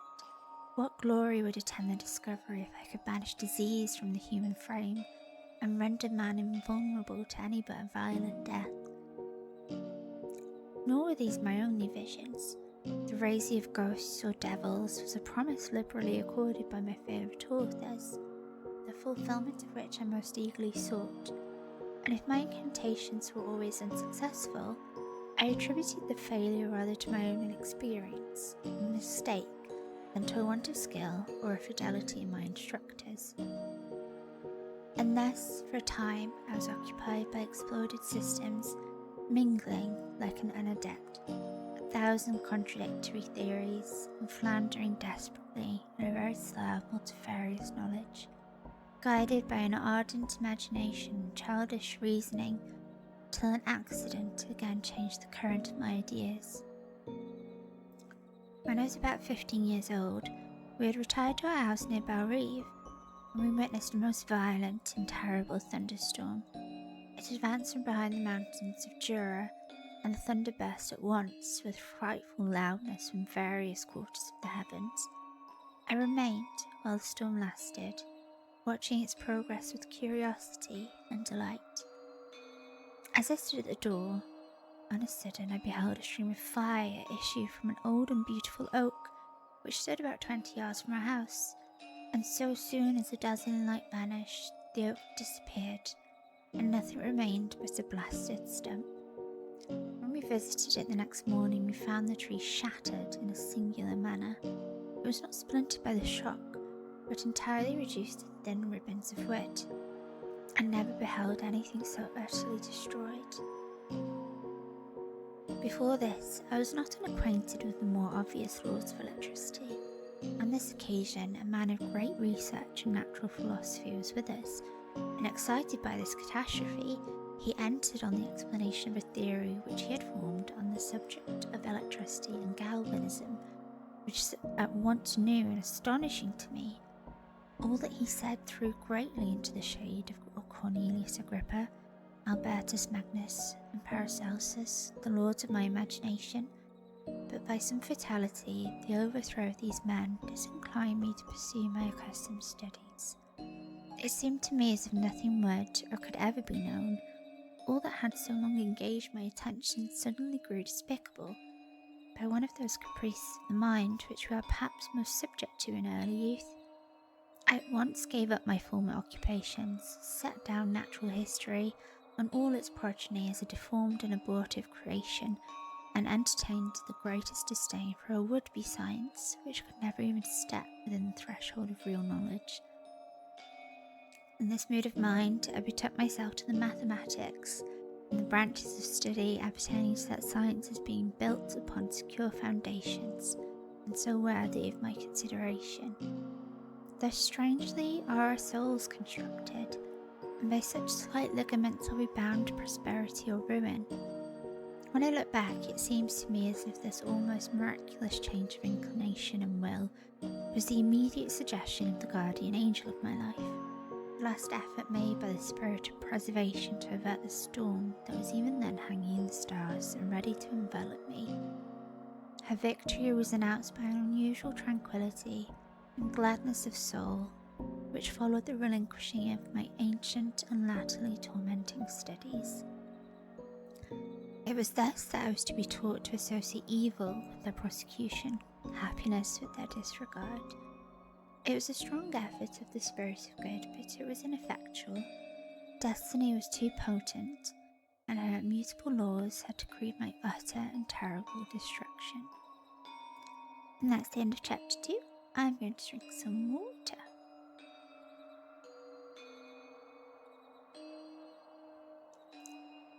I hope have lovely luck, Roots. I hope having a nice time. And now we move on to chapter 3. When I had attained the age of 17, my parents resolved that I should become a student at the University of Ingolstadt. I had hitherto attended the schools of Geneva, but my father thought it necessary for the completion of my education that I should be made acquainted with other customs than those of my native country. My departure was therefore fixed at an early date. Before the day resolved upon could arrive, the first misfortune of my life occurred, an omen, as it were, of my future misery. Elizabeth had caught the scarlet fever. Her illness was severe, and she was in the greatest danger. During her illness, many arguments, thank you, Danger, had been urged to persuade my mother to refrain from attending upon her. She had at first yielded to our entreaties, but when she heard that the life of her favourite was menaced, she could no longer control her anxiety. She attended her sickbed. Her watchful attentions triumphed over the malignity of the distemper. Elizabeth was saved, but the consequences of this imprudence were fatal to her preserver. On the third day, my mother sickened. Her fever was accompanied by the most alarming symptoms, and the looks of her medical attendants prognosticated by the worst event. On her deathbed, the fortitude and benignity of this best of women did not desert her. She joined the hands of Elizabeth and myself. "My children," she said, "my firmest hopes of future happiness were placed on the prospect of your union. This expectation will now be the consolation of your father. Elizabeth, my love, you must supply my place to my younger children. Alas, I regret that I am taken from you, and happy and beloved as I have been, is it not hard to quit you all? But these are not thoughts befitting me. I will endeavour to resign myself cheerfully to death, and will indulge a hope of meeting you in another world." She died calmly, and her countenance expressed affection even in death. I need not describe the feelings of those whose dearest ties are rent by what most irreparable evil, the void that presents itself to the soul, and the despair that is exhibited on the countenance. It is so long before the mind can persuade itself that she whom we saw every day, and whose very existence appeared a part of our own, can have departed for ever, that the brightness of a beloved eye can have been extinguished, and the sound of a voice so familiar and dear to the ear can be hushed, never more to be heard. These are the reflections of the first days. But when the lapse of time proves the reality of the evil, then the actual bitterness of grief commences. Yet from whom has not that rude hand rent away some dear connection? And why should I describe a sorrow which all have felt and must feel? The time at length arrives when grief is rather an indulgence than a necessity, and the smile that plays upon the lips, although it may be deemed a sacrilege, is not banished. My mother was dead, but we had still duties which we ought to perform. We must continue our course with the rest, and learn to think ourselves fortunate, whilst one remains whom the spoiler has not seized. My departure for Ingolstadt, which had been deferred by these events, was now again determined upon. I obtained from my father a respite of some weeks. It appeared to me sacrilege so soon to leave the repose, akin to death, of the house of mourning, and rush into the thick of life. I was new to sorrow, but it did not the less alarm me. I was unwilling to quit the sight of those that remained to me, and above all, I desired to see my sweet Elizabeth in some degree consoled. She indeed veiled her grief, and strove to act the comforter to us all.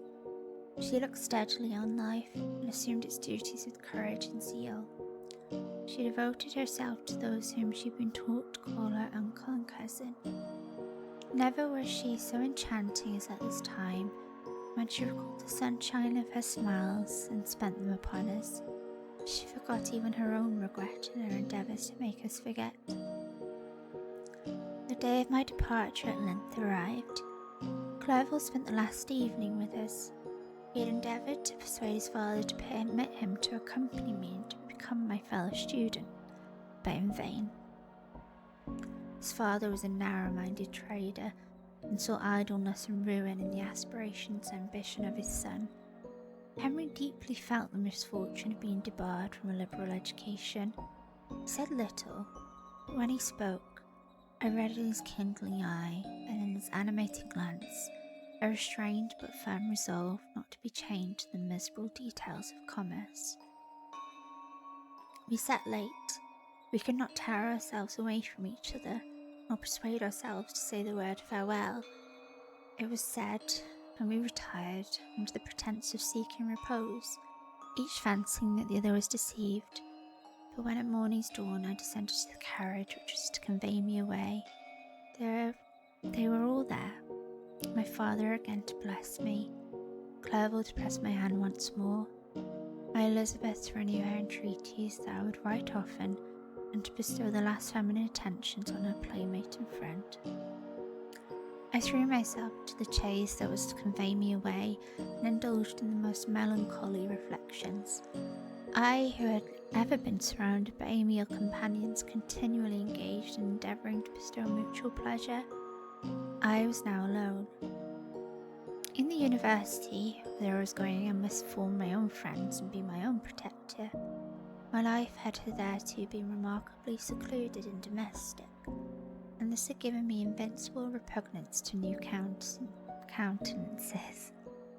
I loved my brothers, Elizabeth and Clerval. These were old familiar faces, but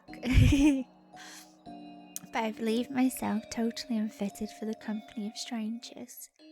Such were my reflections as I commenced my journey, but as I proceeded, my spirits and hopes rose. I ardently desired the acquisition of knowledge.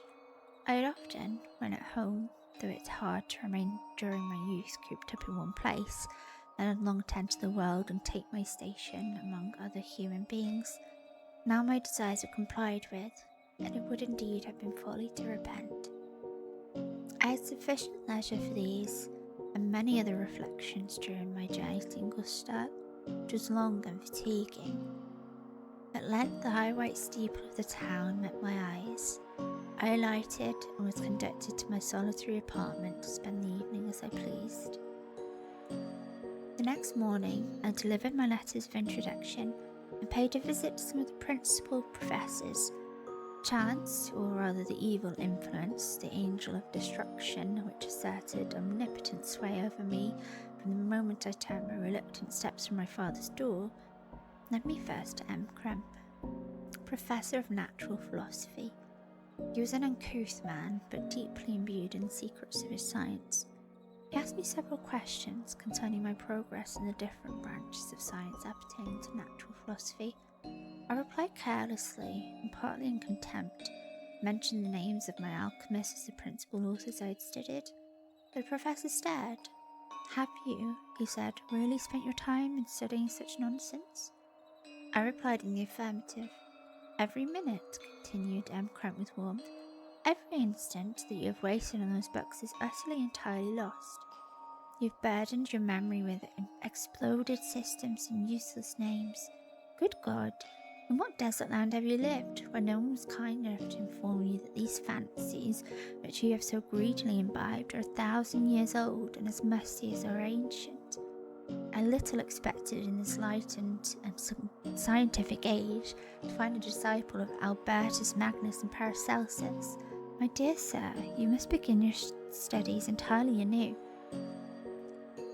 So saying, he stepped aside and wrote down a list of several books, treaty of natural philosophy, which he desired me to procure, and dismissed me after mentioning that in the beginning of the following week he intended to commence a course of lectures upon natural philosophy and its general relations, and that M. Waldman, a fellow professor, would lecture upon the chemistry the alternate days that he omitted. I returned home, not disappointed, for I have said that I long considered those authors useless whom the professor reprobated, but I returned not all the more inclined to recur to these studies in any shape. M. Krempe was a little squat man with a gruff voice and a repulsive countenance. The teacher therefore did not prepossess me in favour of his pursuits,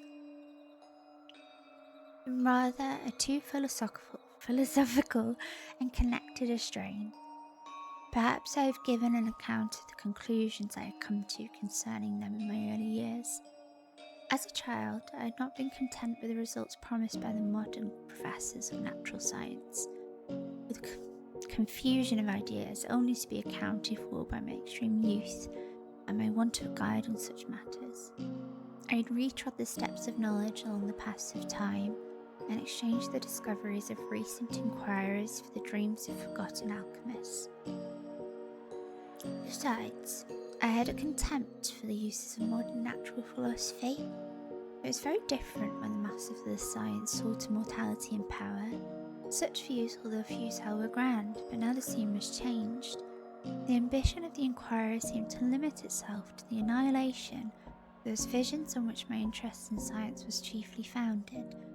I was required to exchange chimeras of boundless grandeur for realities of little worth. Such were my reflections during the first 2 or 3 days of my residence at Ingolstadt, which were chiefly spent in becoming acquainted with the localities and the principal residents in my new abode. But as the ensuing week commenced, I thought of the information which M. Cram had given me concerning the lectures, and although I could not consent to go and hear that little conceited fellow deliver sentences out of a pulpit, I recollected what he had said of M. Waldman, whom I had never seen, as he had hitherto been out of town. Partly from curiosity and partly from idleness, I went into the lecturing room which M. Waldman entered shortly after. This professor was very unlike his colleague.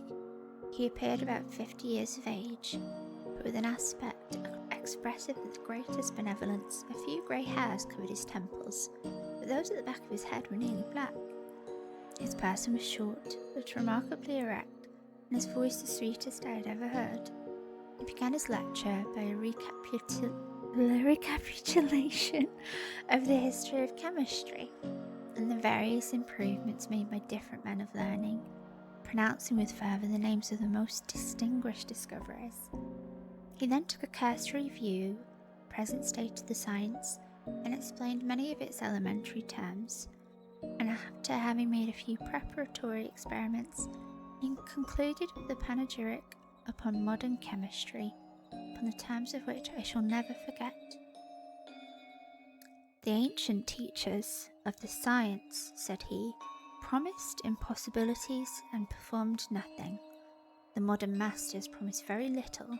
They know that metals cannot be transmuted, and that the elixir of life is a chimera, but these philosophers, whose hands seem only made to dabble in dirt, and their eyes to pore over the microscope or crucible, have indeed performed miracles.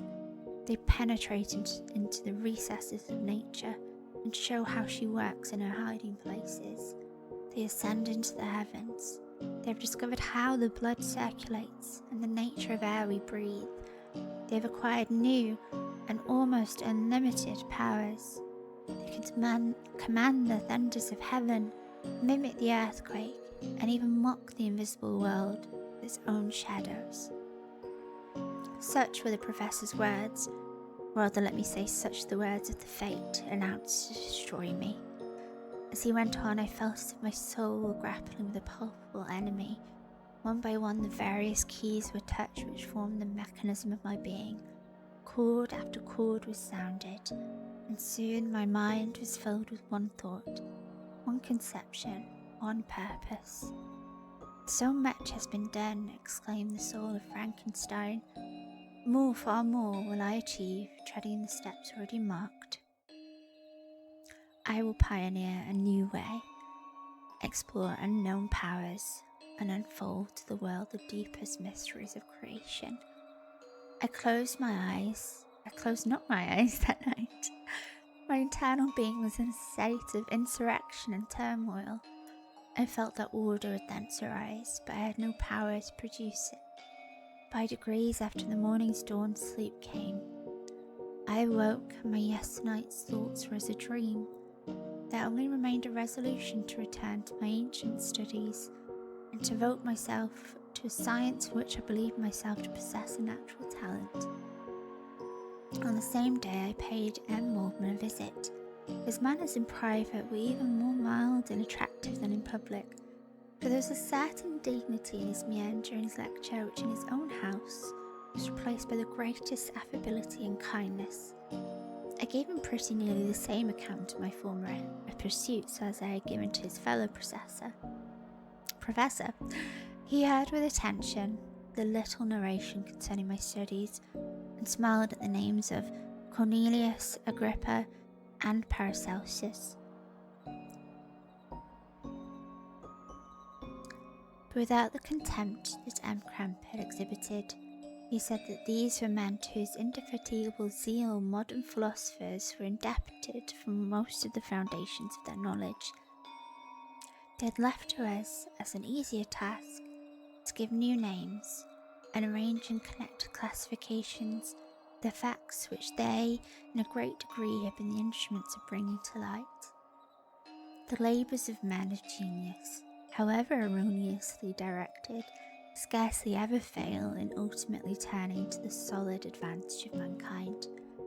I listened to his statement, which was delivered without any presumption or affectation, and then added that his lecture had removed my prejudices against modern chemists.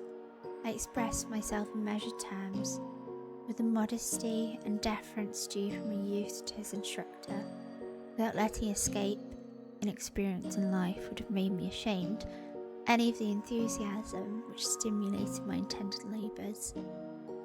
I requested his advice concerning the books I ought to procure. "I am happy," said M. Waldman, "to have gained a disciple, and if your application equals your ability, I have no doubt of your success. Chemistry is that branch of natural philosophy in which the greatest improvements have been and may be made. It's on that account that I have made it my peculiar study, but at the same time, I have not neglected the other branches of science. A man would make but a very sorry chemist if he attended to that department of human knowledge alone. If your wish is to become really a man of science, and not merely a petty experimentalist, I should advise you to apply to every branch of natural philosophy, including mathematics." He then took me into the laboratory, and explained to me the uses of his various machines, instructing me as to what I ought to procure, and promising me the use of his own when I should have advanced far enough in the science not to derange the mechanism. He also gave me the list of books which I had requested, and I took my leave. Thus ended a day memorable to me. It decided my future destiny. Hi AK, hope you're doing well. That was the end of chapter 3. Hi Nat, thanks for lurking. Hi Lindy. Hi Celador. Is your favourite book? I want to drink some water.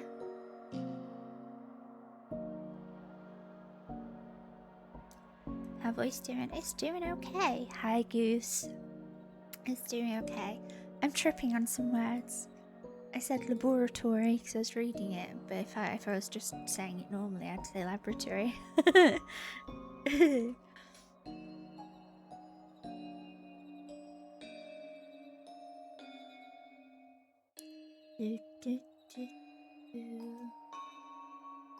have a number of books with Frankenstein analysis and also Frankenstein short stories. Oh, really? That is very cool. Well, I snoozed the adverts whilst I was at the end of that one because I wasn't sure how quickly I would read it. So we'll wait a minute or so for them to appear. I'll do a BRB screen. I won't start reading. And I'll eat a snack and drink more water. I hope everyone's comfy. My voice is doing alright. And then we'll move on to chapter 4.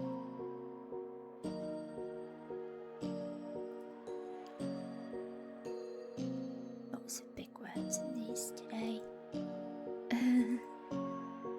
Hopefully I don't mispronounce anymore too much. But yes, I hope everyone is very comfy and that you have your own snacks and liquids.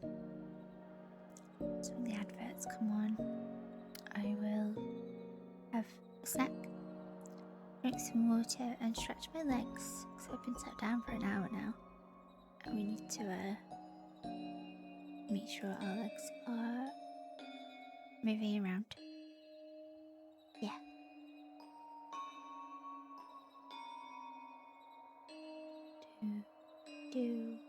This music's very comfy too. Well, I think it's very comfy.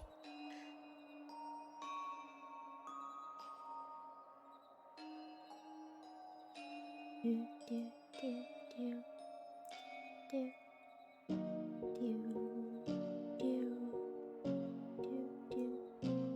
comfy listening time. Yay! Okay, ad break starts in 2 minutes. So I'm going to go walk around, have a snack, drink some water, and when the adverts are over, I will be back. So get comfy, be fucking nice, etc.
Hello.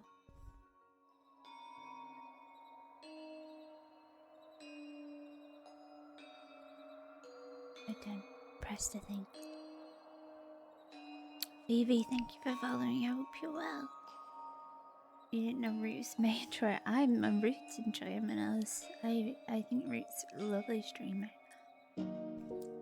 Thank you, Ibris. Hello, River. So,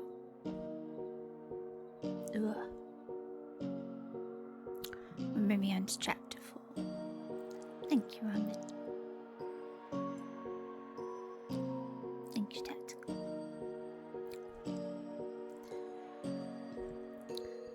Chapter 4, Frankenstein. From this day, natural philosophy, and particularly chemistry, in the most comprehensive sense of the term, became nearly my sole occupation. I read with ardour those works so full of genius and discrimination, which modern inquirers have written on these subjects. I attended the lectures and cultivated the acquaintance of the men of science of the university, and I found even in M. Crump a great deal of sound sense and real information, combined, it is true, with a repulsive physiognomy and manners, but not on that account the less valuable. In M. Waldman I found a true friend. His gentleness was never tinged by dogmatism, and his instructions were given with an air of frankness and good nature that banished every idea of pedantry. In 1,000 ways he smoothed for me the path of knowledge, and made the most abstruse inquiries clear and facile to my apprehension. My application was at first fluctuating and uncertain. It gained strength as I proceeded, and soon became so ardent and eager that the stars often disappeared in the light of morning whilst I was yet engaged in my laboratory. As I applied so closely, it may be easily conceived that my progress was rapid. My ardour was indeed the astonishment of the students, and my proficiency that of the masters. Professor Crump often asked me, with a sly smile, how Cornelius Agrippa went on, whilst M. Waldman expressed the most heartfelt exultation in my progress. 2 years passed in this manner, during which I paid no visits to Geneva, but was engaged, heart and soul, in the pursuit of some discoveries which I hoped to make. None but those who have experienced them can conceive the enticements of science.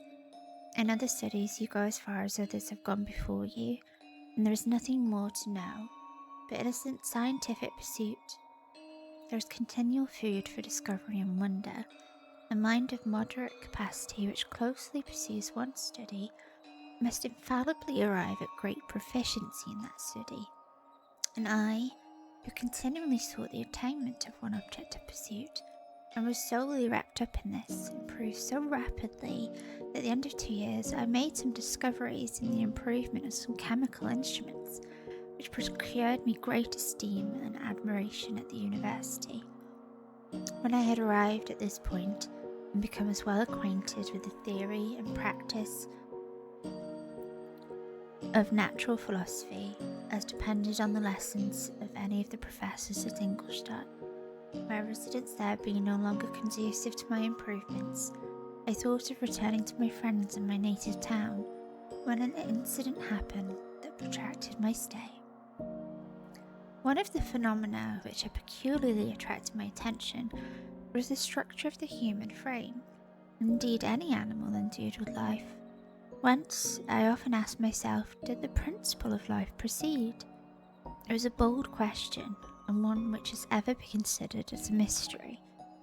Yet with how many things are we upon the brink of becoming acquainted, if cowardice or carelessness did not restrain our inquiries?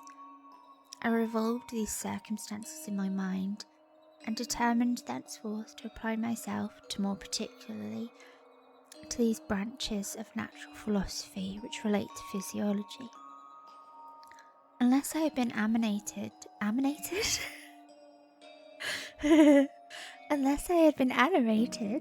by an almost supernatural enthusiasm, my application to this study would have been irksome and almost intolerable. To examine the causes of life, we must first have recourse to death. I became acquainted with the science of anatomy, but this was not sufficient. I must also observe the natural decay and corruption of the human body. In my education, my father had taken the greatest precautions that my mind should be impressed with no supernatural horrors. I do not ever remember to have trembled at a tale of superstition or to have feared the apparition of a spirit. Darkness had no effect upon my fancy, and a churchyard was to me merely the receptacle of bodies deprived of life, which, from being the seat of beauty and strength, had become food for the worm. Now I was led to examine the cause and progress of this decay, and forced to spend days and nights in vaults and charnel houses. My attention was fixed upon every object, the most insupportable to the delicacy of the human feelings. I saw how the fine form of man was degraded and wasted. I beheld the corruption of death succeed to the blooming cheek of life. I saw how the worm inherited the wonders of the eye and brain. I paused, examining and analysing all the minutiae of causation, as exemplified in the change from life to death and death to life, until from the midst of this darkness a sudden light broke in upon me. A light so brilliant and wondrous, yet so simple, that while I became dizzy with the immensity of the prospect which it illustrated, I was surprised that, among so many men of genius who had directed their inquiries towards the same science, that I alone should be reserved to discover so astonishing a secret. Remember, I am not recording the vision of a madman. The sun does not more certainly shine in the heavens than that which I now affirm is true. Some miracle might have produced it, yet the stages of the discovery were distinct and probable. After days and nights of incredible labour and fatigue, I succeeded in discovering the cause of generation and life. Nay, more, I became myself capable of bestowing animation upon lifeless matter. The astonishment which I had at first experienced on this discovery soon gave place to delight and rapture. After so much time spent in painful labour, to arrive at once at the summit of my desires was the most gratifying consummation of my toils. But this discovery was so great and overwhelming that all the steps by which I had been progressively led to it were obliterated, and I beheld only the result. What had been the study and desire of the wisest men since the creation of the world was now within my grasp. Not that, like a magic scene, it all opened upon me at once. The information I had obtained was of a nature rather to direct my endeavours so soon as I should point them towards the object of my search, than to exhibit that object already accomplished. I was like the Arabian who had been buried with the dead and found a passage to life, aided only by one glimmering and seemingly ineffectual light. I see by your eagerness, and the wonder and hope which your eyes express, my friend, that you expect to be informed of the secret with which I am acquainted. That cannot be. Listen patiently until the end of my story, and you will easily perceive why I am reserved upon that subject. I will not lead you on, unguarded and ardent as I then was, to your destruction and infallible misery.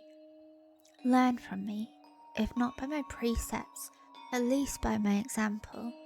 How dangerous is the acquirement of knowledge, and how much happier that man is who believes his native town to be the world, than he who aspires to become greater than his nature will allow.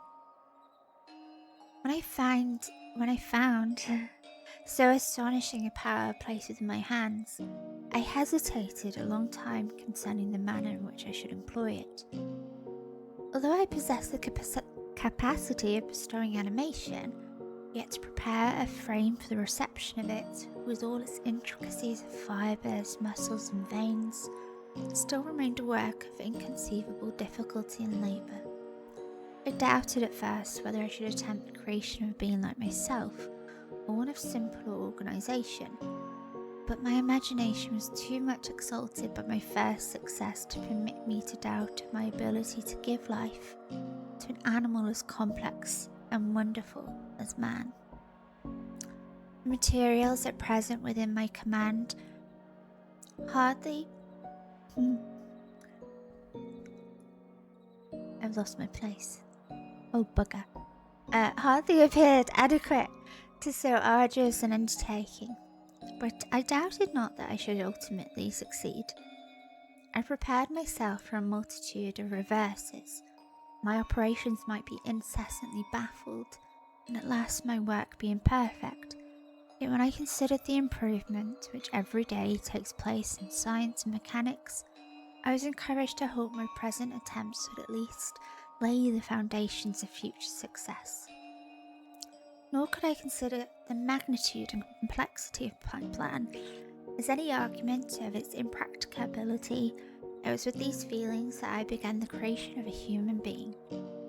As the minuteness of the parts formed a great hindrance to my speed, I resolved, contrary to my first intention, to make the being of a gigantic stature. That is to say, about 8 feet in height and proportionately large. After having formed this determination, and having spent some months in successfully collecting and arranging my materials, I began. No one can conceive the variety of feelings which bore me onwards. Like a hurricane, in the first enthusiasm of success, life and death appeared to me ideal bounds, which I should first break through and pour a torrent of light into our dark world.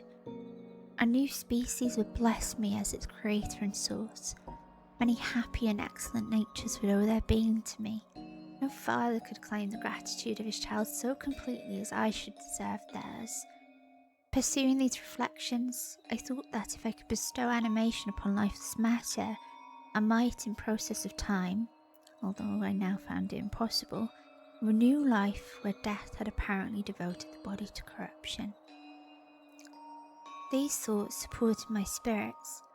While I pursued my undertaking with unremitting ardour, my cheek had grown pale with study, and my person had become emaciated with confinement. Sometimes, on the very brink of certainty, I failed. Yet still I clung to the hope which the next day or the next hour might realise.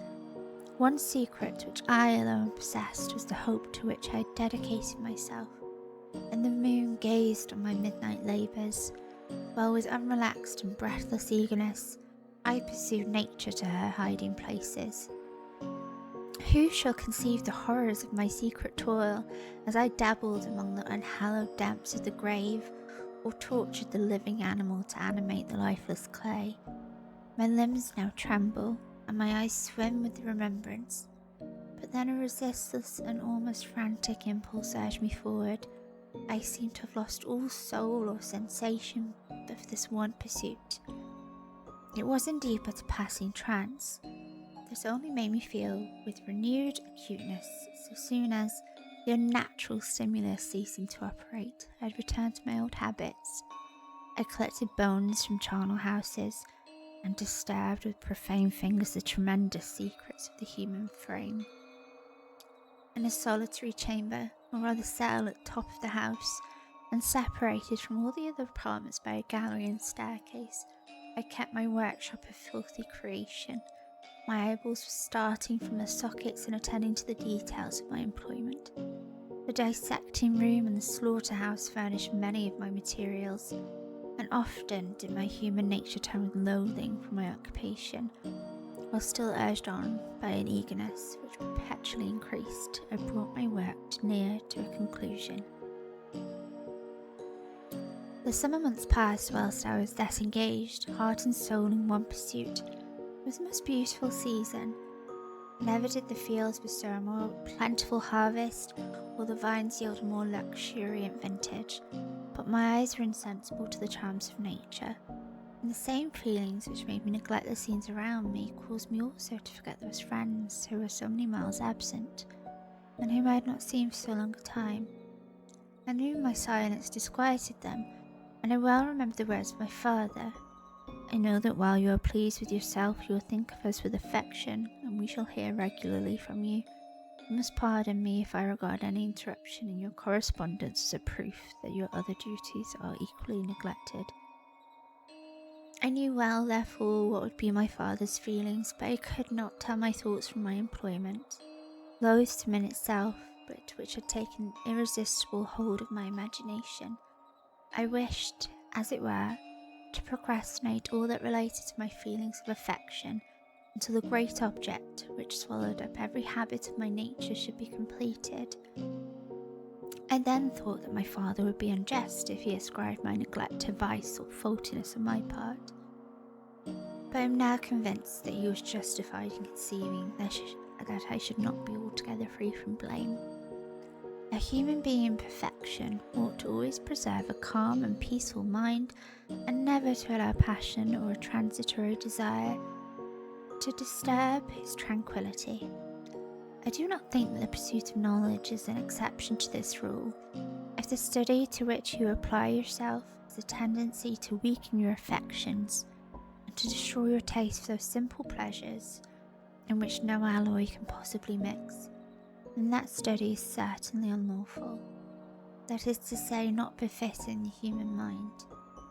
If this rule were always observed, if no man allowed any pursuit whatsoever to interfere with the tranquillity of his domestic affectations, Greece had not been enslaved, Caesar would have spared his country, America would have been discovered more gradually, and the empires of Mexico and Peru had not been destroyed.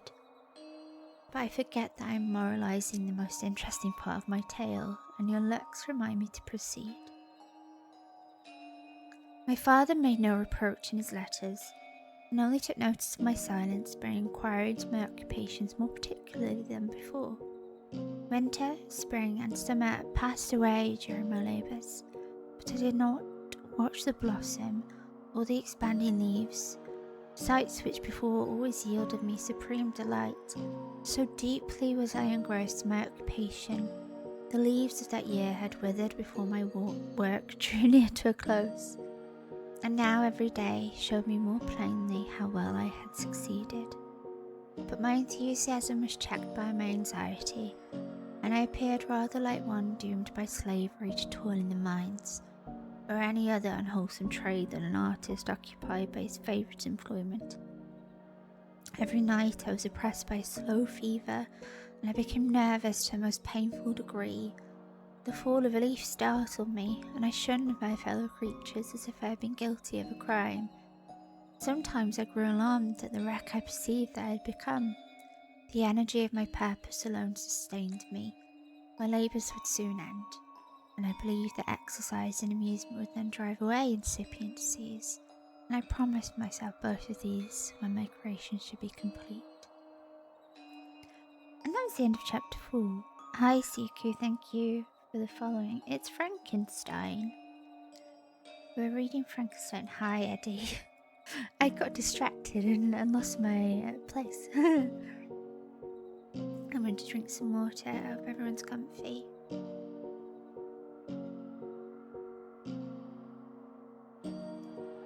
Nom nom. Water. Do.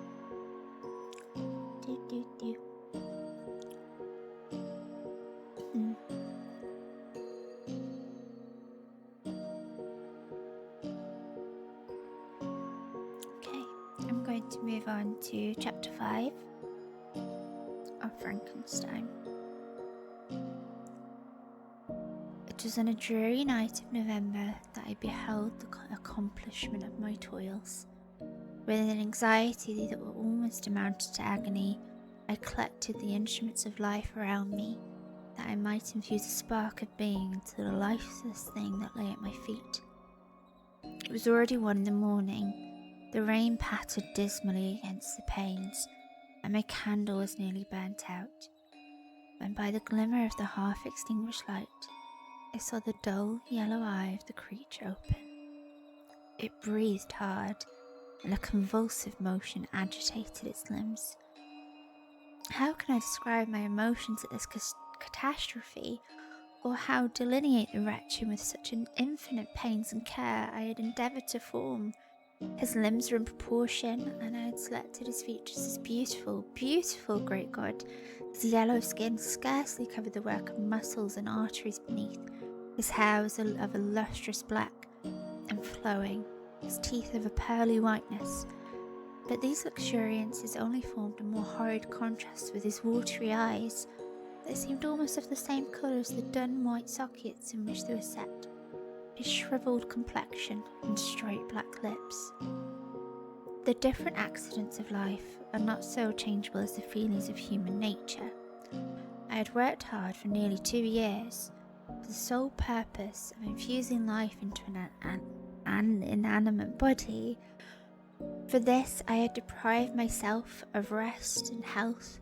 I had desired it with an ardour that far exceeded moderation. But now that I had finished, the beauty of the dream vanished, and breathless horror and disgust filled my heart.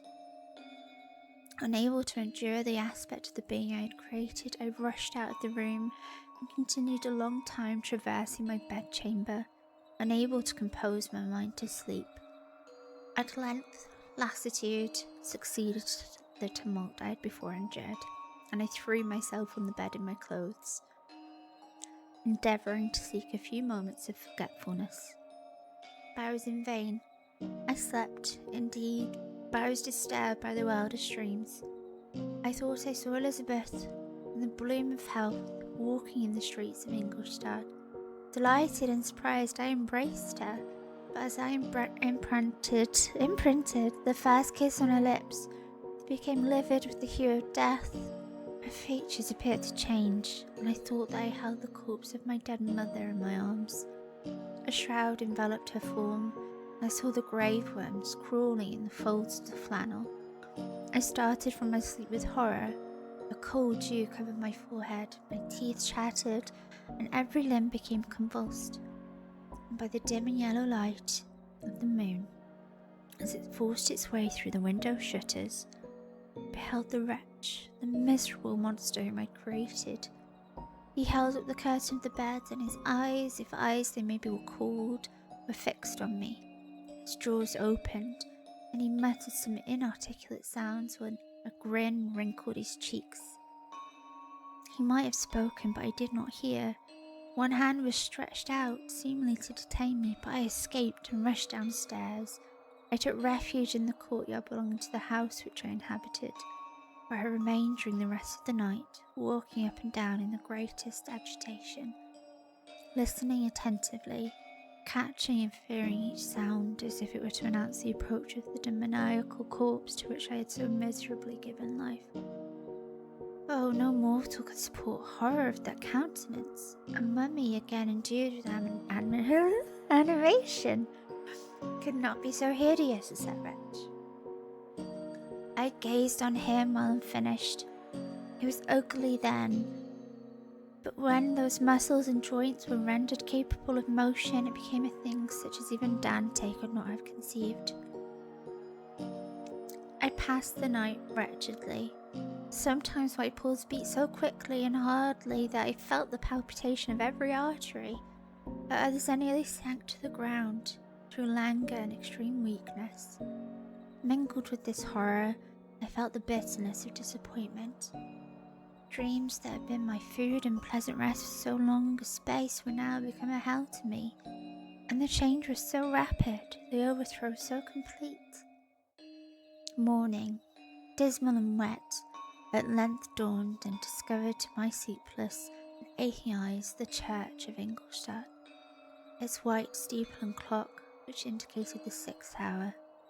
The porter opened the gates of the court, which had that night been my asylum, and I issued into the streets, pacing them with quick steps, as if I sought to avoid the wretch whom I feared every turning of the street would present to my view.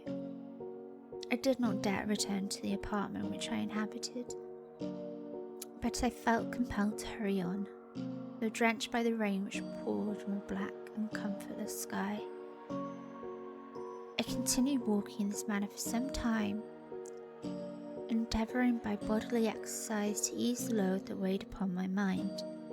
I traversed the streets without any clear conception of where I was or what I was doing. My heart palpitated in the sickness of fear, and I hurried on with irregular steps, not daring to look about me. Continuing thus, I came at length opposite to the inn at which the various diligences and carriages usually stopped. Here I paused. I knew not why, but I remained some minutes with my eyes fixed on a coach that was coming towards me from the other end of the street. As it drew nearer, I observed that it was the Swiss diligence. It stopped just as I was standing, and on the door being opened, I perceived Henry Clerval. On seeing me, instantly sprung out. "My dear Frankenstein," exclaimed he, "how glad I am to see you! How fortunate that you should be here at the very moment of my alighting." Nothing could equal my delight on seeing Clerval. His presence brought back to my thoughts my father, Elizabeth, and all those scenes of home so dear to my recollection. I grasped his hand and in a moment forgot my horror and misfortune. I felt suddenly, and for the first time during many months, calm and serene joy. I welcomed my friend, therefore, in the most cordial manner, and we walked towards my college. Clerval continued talking for some time about our mutual friends and his own good fortune in being permitted to come to Ingolstadt. "You may easily believe," said he, "how great was the difficulty to persuade my father that all necessary knowledge was not comprised in the noble art of bookkeeping, and indeed I believe I left him incredulous to the last, for his constant answer to my unwearied entreaties was the same as that of the Dutch schoolmaster and the vicar of Wakefield. 'I have 10,000 florins a year without Greek. I eat heartily without Greek.' But his affection for me at length overcame his dislike of learning, and he has permitted me to undertake a voyage of discovery to the land of knowledge. It gives me the greatest delight to see you, but tell me how you left my father, brothers, and Elizabeth." "Very well and very happy, only a little uneasy that they hear from you so seldom. By the by, I mean to lecture you a little upon their account myself. But my dear Frankenstein," continued he, stopping short and gazing full in my face, "I did not before remark how very ill you appear, so thin and pale.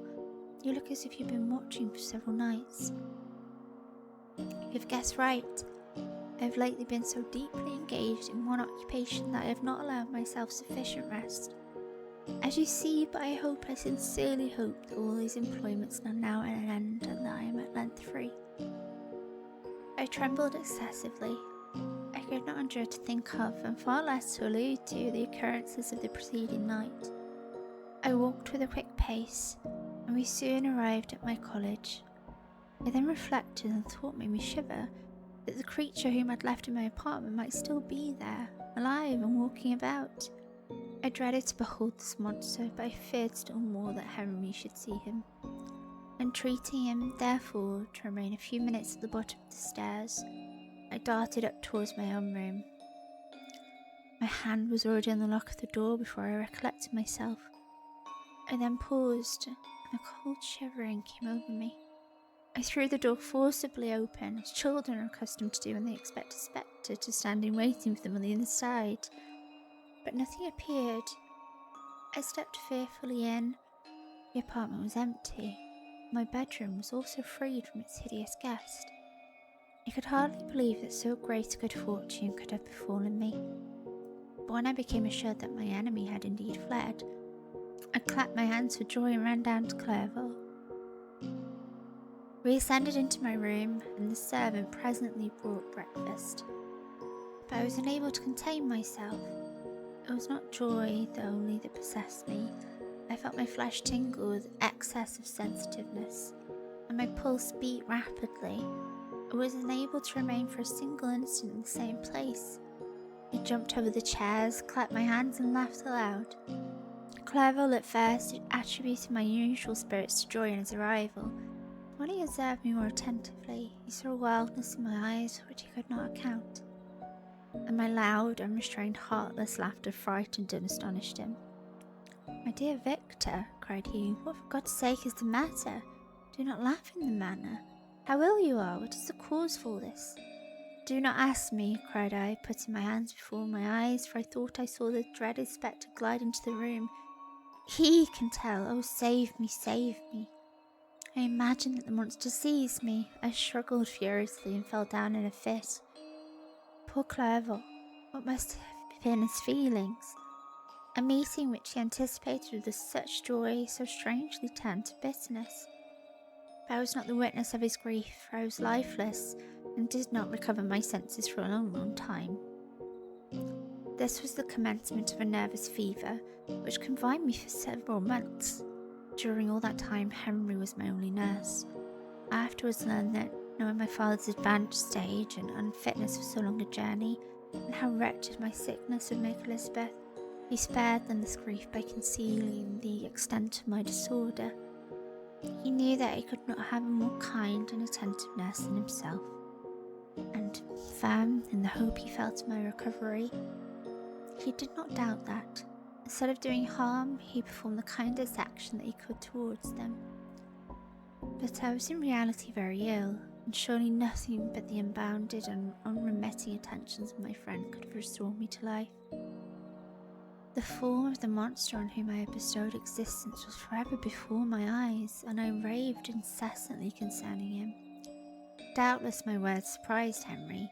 He at first believed them to be the wanderings of my disturbed imagination, but the pertinacity with which I continually recurred to the same subject persuaded him that my disorder indeed owed its origin to some uncommon and terrible event. By very slow degrees, and with frequent relapses that alarmed and grieved my friend, I recovered. I remember the first time I became capable of observing outward objects with any kind of pleasure. I perceived that the fallen leaves had disappeared, and that the young buds were shooting forth from the trees that shaded my window. It was a divine spring, and the season contributed greatly to my convalescence. I felt also sentiments of joy and affection revive in my bosom. My gloom disappeared, and in a short time I became as cheerful as before I was attacked by the fatal passion. "Dearest Clerval," exclaimed I, "how kind, how very good you are to me. This whole winter, instead of being spent in study as you promised yourself, has been consumed in my sick room. How shall I ever repay you? I feel the greatest remorse for the disappointment of which I have been the occasion, but you will forgive me. You will repay me entirely if you do not discompose yourself, but get well as fast as you can. And since you appear in such good spirits, I may speak to you on one subject, may I not?" I trembled. One subject? What could it be? Could he allude to an object on whom I dared not even think? "Compose yourself," said Clerval, who observed my change of colour. "I will not mention it if it agitates you, but your father and cousin would be very happy if they received a letter from you in your own handwriting. They hardly know how ill you have been, and are uneasy at your long silence." "Is that all, my dear Henry? How could you suppose that my first thought would not fly towards those dear, dear friends whom I love and are so deserving of my love? If this is your present temper, my friend, you'll perhaps be glad to see a letter that has been lying here for some days for you. It's from your cousin, I believe." And that's the end of chapter 5. Yeah, Goose. It's been a while since I watched any sort of modern interpretation, like TV or film. But I have a distinct image of Frankenstein being happy and excited. Yay, he's created life. No, he literally went a little bit silly.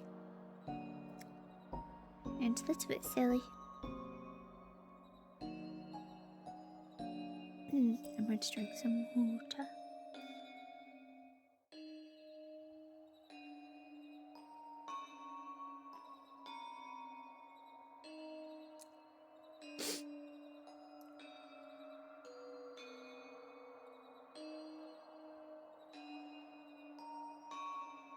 Okay, we're going to move on to chapter 6.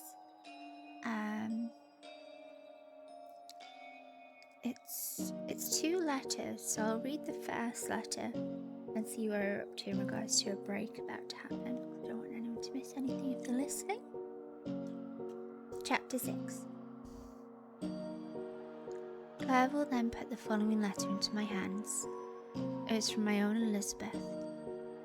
"My dearest cousin, you've been ill, very ill, and even the constant letters of dear kind Henry are not sufficient to reassure me on your account. You are forbidden to write, to hold a pen, yet one word from you, dear Victor, is necessary to calm our apprehensions. For a long time, I thought that each post would bring this line, while my persuasions have restrained my uncle from undertaking a journey to Ingolstadt. I prevented this encountering the inconvenience and perhaps dangers of so long a journey, yet how often I regretted not being able to perform it myself. I figured to myself that the task of attending your sick bed has devolved on some mercenary old nurse who could never guess your wishes, or minister to them with the care and affection of your poor cousin. Yet that is over now. Clerval writes that indeed you are getting better. I eagerly hope that you will confirm this intelligence soon in your own handwriting. Get well and return to us. You will find a happy, cheerful home and friends who love you dearly. Your father's health is vigorous, and he asks but to see you, but to be assured that you are well, and not a care will ever cloud his benevolent countenance. How pleased you would be to remark the improvement of our Ernest. He is now 16 and full of activity and spirit. He is desirous to be a true Swiss and enter into foreign service, but we cannot part with him, at least until his elder brother returns to us. My uncle is not pleased with the idea of a military career in a distant country, but Ernest never had your powers of application. He looks upon study as an odious fetter. His time is spent in the open air, climbing the hills or rowing on the lake. I fear that he will become an idler unless we yield the point and permit him to enter upon the profession which he has selected. Little alteration except the growth of our dear children has taken place since you left us. The blue lake and snow-clad mountains, they never change, and I think our placid home and our contented hearts are regulated by the same immutable laws. My trifling occupations take up my time and amuse me, and I am rewarded for any exertions by seeing none but happy, kind faces around me. Since you left us, but one change has taken place in our little household. Do you remember on what occasion Justine Moritz entered our family? Probably you do not. I will relate her history, therefore, in a few words. Madame Moritz, her mother, was a widow with 4 children, of whom Justine was the third. This girl had always been the favourite of her father, but through a strange perversity her mother could not endure her, and after the death of Mr. Moritz treated her very ill. My aunt observed this, and when Justine was 12 years of age, prevailed on her mother to allow her to live at our house. The republican institutions of our country have produced simpler and happier manners than those which prevail in the great monarchies that surround it. Hence there is less distinction between the several classes of its inhabitants, and the lower orders, being neither so poor nor so despised, their manners are more refined and moral. A servant in Geneva does not mean the same things as a servant in France and England. Justine thus received on our family learned the duties of a servant, a condition which in our fortunate country does not include the idea of ignorance and a sacrifice for the dignity of a human being. Justine, you may remember, was a great favourite of yours, and I recollect you once remarked that if you were in an ill humour, one glance from Justine could dissipate it. For the same reason that Ariosto gives concerning the beauty of Angelica, she looked so frank-hearted and happy.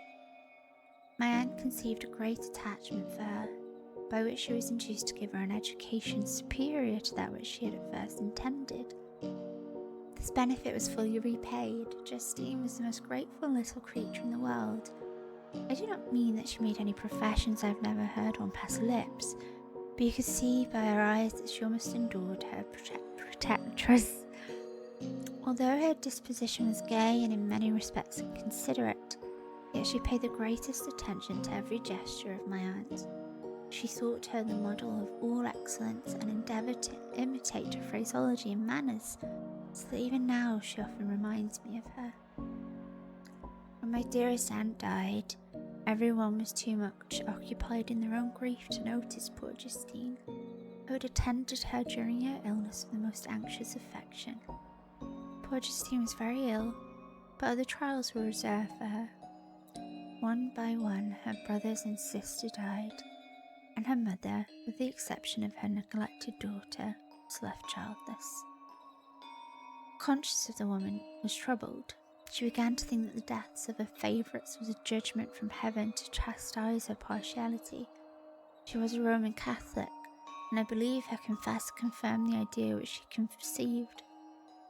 Accordingly, a few months after your departure for Ingolstadt, Justine was called home by her repentant mother. Poor girl, she wept when she quitted our house. She was much altered since the death of my aunt.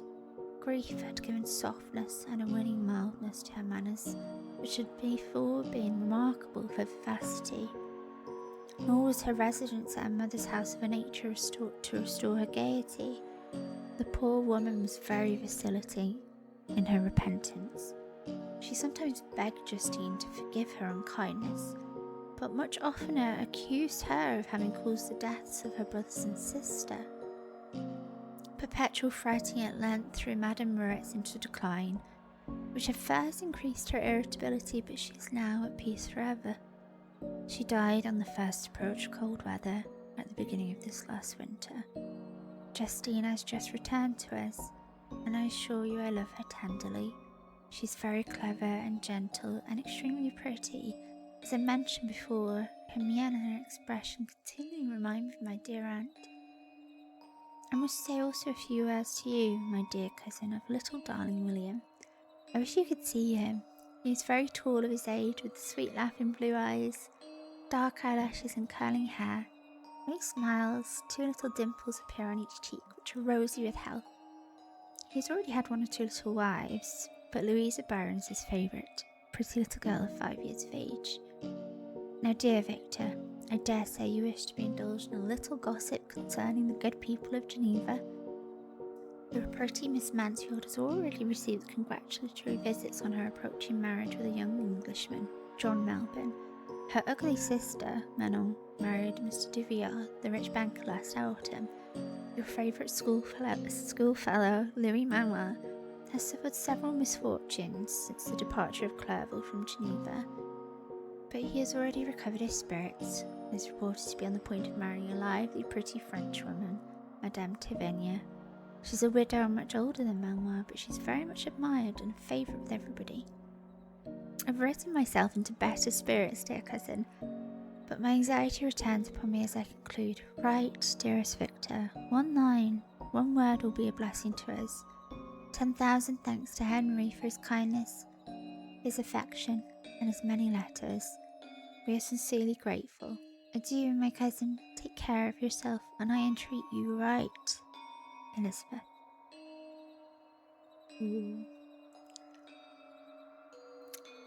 There are 2 letters in chapter 6. That was from Elizabeth, and we get to see the response to that. But because adverts are coming up shortly, we'll take a little break. I'm going to pour some more water into my cup. Hey Goofy, you know Renata.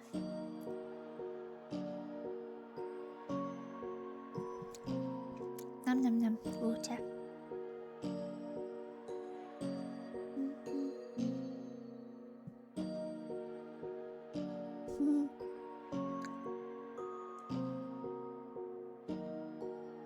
Yes, it's been a very long time since I read this.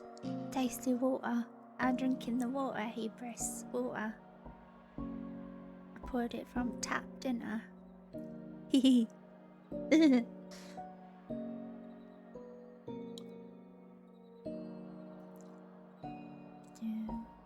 So yes, we get to see the response to that letter from Victor.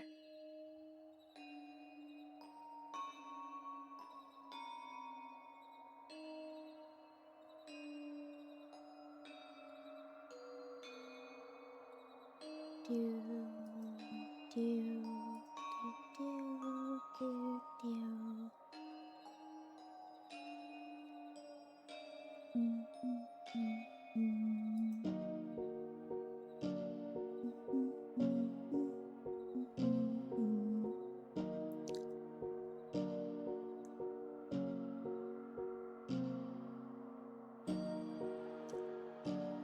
I hope everyone being comfy quite a lot left to go.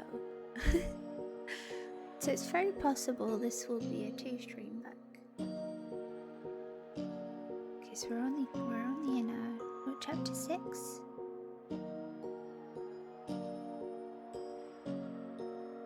And there's 24 chapters. I'm going to go for as long as I can.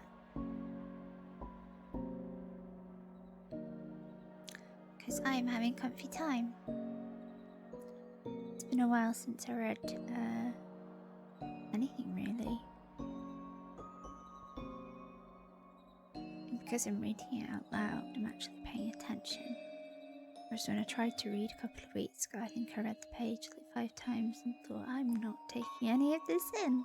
I'm just reading it. It's not actually going into my brain.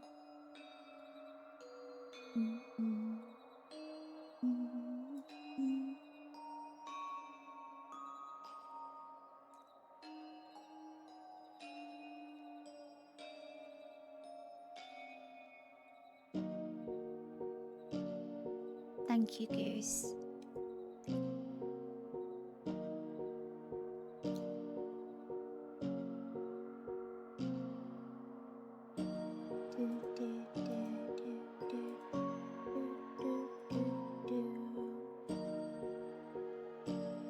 So I think what we'll do is take good care of this. Thank you, Hubris. I will I'll continue reading for as long as voice comfy. Yeah. I've been thinking about what you said earlier. I should replay Alien now that I have a model and a heart rate monitor so you can see how truly terrified I get. And how often I close my eyes when I'm saying, fuck off.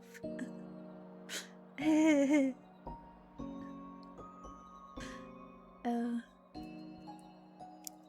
I'll just have to try not to close my eyes as much. I think that'll be funny.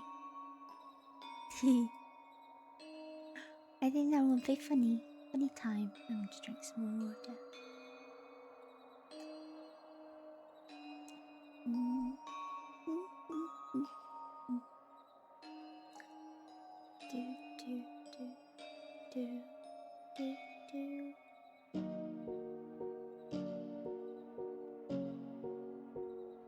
Yeah, I think that's a good idea. Although I've not finished lots of games, surely playing a game for the second time to completion will be funny, right? I know some people miss me playing it because it's so spread out. But yeah, I think I want to do that. I think that will be funny. And the heart rate monitor is new, and I'm actually a movie model lady with the jiggle physics. So you will see if I fall off my chair. I nearly did that once. I was so scared. I scooted backwards and nearly fell off my chair trying to fix it. So I think we should do Alien again. I think that'll be comfy.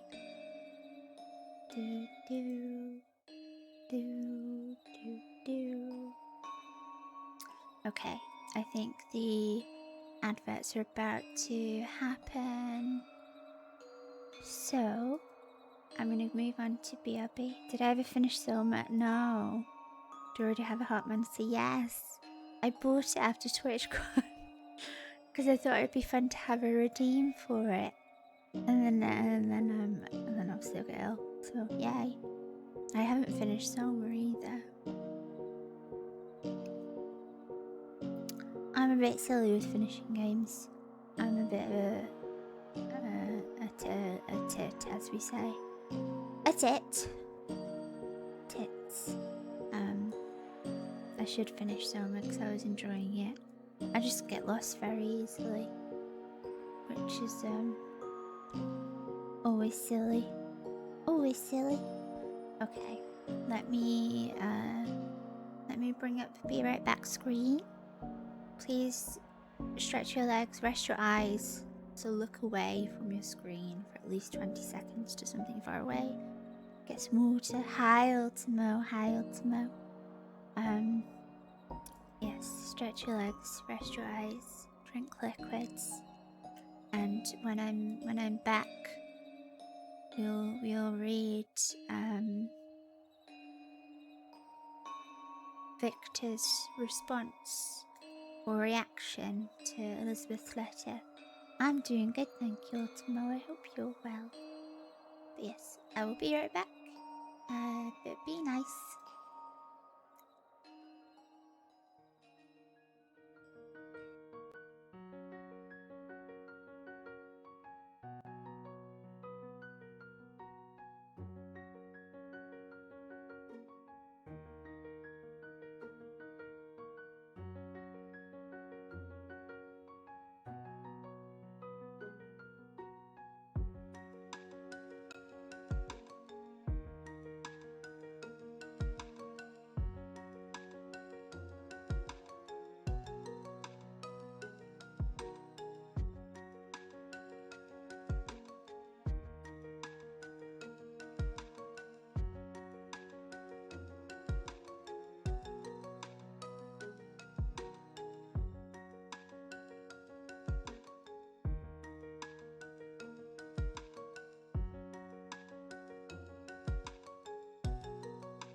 Hello.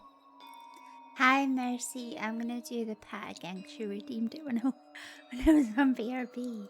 You missed it.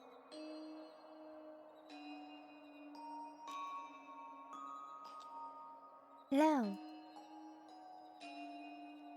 You got no ads? Good. That's good. We don't like ads. I wish they didn't have to run them, but they stop the pre-rolls. Thank you, Ultimo. Hello, Goofus. Add some water. I rested my eyes.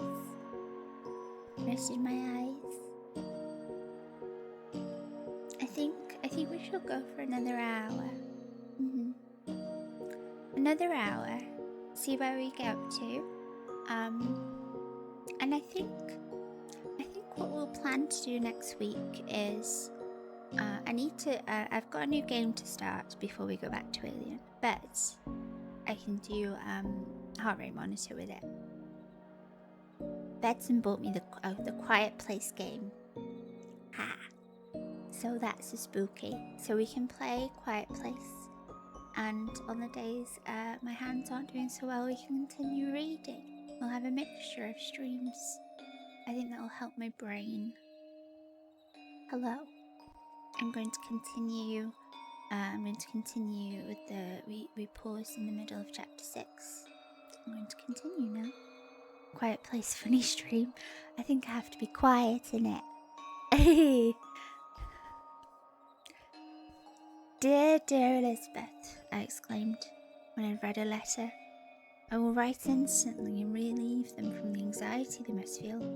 I wrote, and this exertion greatly fatigued me, but my convalescence had commenced and proceeded regularly. In another fortnight I was able to leave my chamber. One of my first duties on my recovery was to introduce Clerval to the several professors of the university. In doing this, I underwent a kind of rough usage, ill befitting the wounds that my mind had sustained. Ever since the fatal night, the end of my labours and the beginning of my misfortunes, I conceived a violent antipathy even to the name of natural philosophy. When I was otherwise quite restored to health, the sight of a chemical instrument would renew all the agony of my nervous systems. Henry saw this and had removed all my apparatus from my view. He had also changed my apartment, for he perceived that I had acquired a dislike for the room which had previously been my laboratory. But these cares of Clerval were made of no avail when I visited the professors. Mr. Woolman inflicted torture when he praised with kindness and warmth the astonishing progress I had made in the sciences. He soon perceived that I disliked the subject, but not guessing the real cause, he attributed my feelings to modesty, and changed the subject from my improvement to the science itself with a desire. Hello, Zen. Hello, Zen. What? Hello, Radish. What? Hello, Zen. Oh. Ah! Love me. I love Zen. Thank you, Zen. 11 months, what the fuck? What the fuck? Everyone please follow Zen. Zen made my happy model. Oh. Hello, lovely people. I've been reading a story this evening. I've been reading Frankenstein. We're in the middle of chapter 6. Then I hope you had a lovely stream. If you need to go have a snack, rest head, please do. Please do. But yes, I am reading. Gibbs Architects. Thank you. Welcome, readers. We're having a comfy day today. Comfy spooky. We're reading Frankenstein. Oh! I'm starting to get migraine because we got a storm here. It's stormy here. Look, it's raining. I hope your migraine pisses off. But if you need to go rest your head, please do. But I look cute, so I don't care. Or if Frankenstein was named Freakenstein. Okay, goose.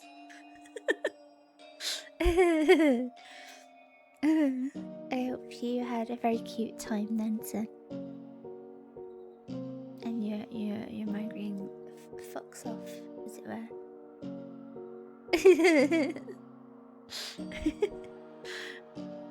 You just reminded me that when I described Frankenstein's monster, Goose's reply in the chat was wood, and I had to look away or I'd have started laughing. Oh, comfy spooky, might fall into your blanket. Hi, Tender. Hello, everyone. Wood indeed.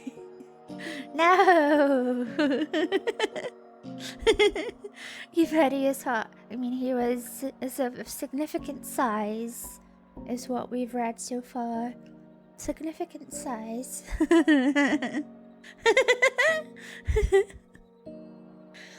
So yes, I'm reading book 8 feet. 8 feet. He was 8 foot tall. He didn't have 8 feet, though he easily could have. 8 foot of what? Creature. He didn't have 8 feet. I mean, I assume he didn't have 8 feet. I don't think he did. So yes, I will commence again once more with reading story. Where was I?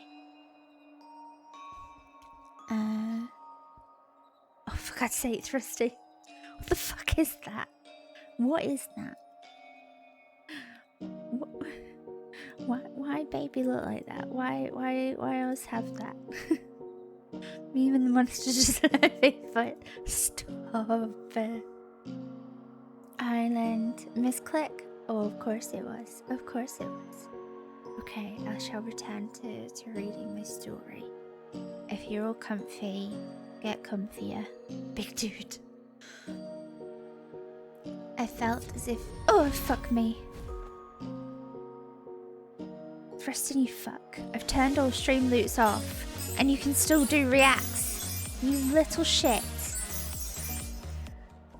You little shit. You promise? You fucking...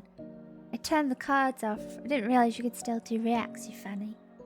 That made me jump. You're getting cake? Oh my god, cake. Cake. Oh, shut up. Okay. Psst, psst, psst, psst. I'll do it. Psst, psst, psst, psst, psst, psst. Get grabbed. You be nice, please. Okay. One by one, in my view, those instruments which are to be afterwards used in putting me to a slow and cruel death. I writhed under his words, yet dared not exhibit the pain I felt. Clerval, whose eyes and feelings were always quick in discerning the sensations of others, declined the subject, alleging in excuses total ignorance, and the conversation took a more general turn. I thanked my friend from my heart, but I did not speak. I saw plainly that he was surprised, but he never attempted to draw my secret from me. Although I loved him with a mixture of affection and reverence that knew no bounds, yet I could never persuade myself to confide in him that event which was so often present to my recollection, but which I feared to the detail to another would only impress more deeply. Master Cramp was not equally docile, and my condition at that time of almost insupportable sensitiveness, his harsh, blunt encomiums gave me even more pain than the benevolent approbation of Mr. Woolman. Damn the fellow, cried he. Why, Mr. Clerval, I assure you he has outstripped us all. Aye, sir, if you please, but it is nevertheless true. A youngster who, but a few years ago, believed in Cornelius Agrippa as firmly as in the gospel, has now set himself at the head of the university. If he is not soon pulled down, we shall all be out of countenance, continued he, observing my face expressive of suffering. Mr. Frankenstein is modest, an excellent quality in a young man. Young men should be diffident of themselves. You know, Mr. Clerval, I was myself when young, but that wears out in a very short time. Mr. Cramp now commenced an eulogy on himself, which happily turned the conversation from a subject that was so annoying to me. Clerval had never sympathised in my taste for natural science, and his literary pursuits differed wholly from those which had occupied me. He came to the university with the design of making himself complete master of the Oriental languages, and thus he should open a field for the plan of life he had marked out for himself. Resolved to pursue no inglorious career, he turned his eyes toward the east, as affording scope for his spirit of enterprise. The Persian, Arabic and Sanskrit languages engaged his attention, and I was easily induced to enter on the same studies. idleness had ever been irksome to me, and now that I wished to fly from reflection and hated my former studies, I felt great relief in being the fellow pupil with my friend, and found not only instruction but consolation in the works of the Orientalists. I did not, like him, attempt a critical knowledge of their dialects, for I did not contemplate making any other use of them than temporary amusement. I read merely to understand their meaning, and they well repaid my labours. Their melancholy is soothing and their joy elevating, to a degree I never experienced in studying the authors of any other country. When you read their writings, life appears to consist in a warm sun and a garden of roses, and the smiles and frowns of a fair enemy and the fire that consumes your own heart.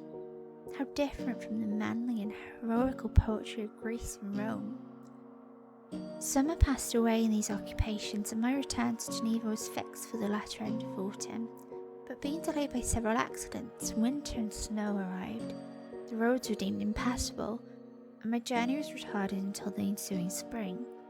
I felt this delay very bitterly, for I longed to see my native town and my beloved friends.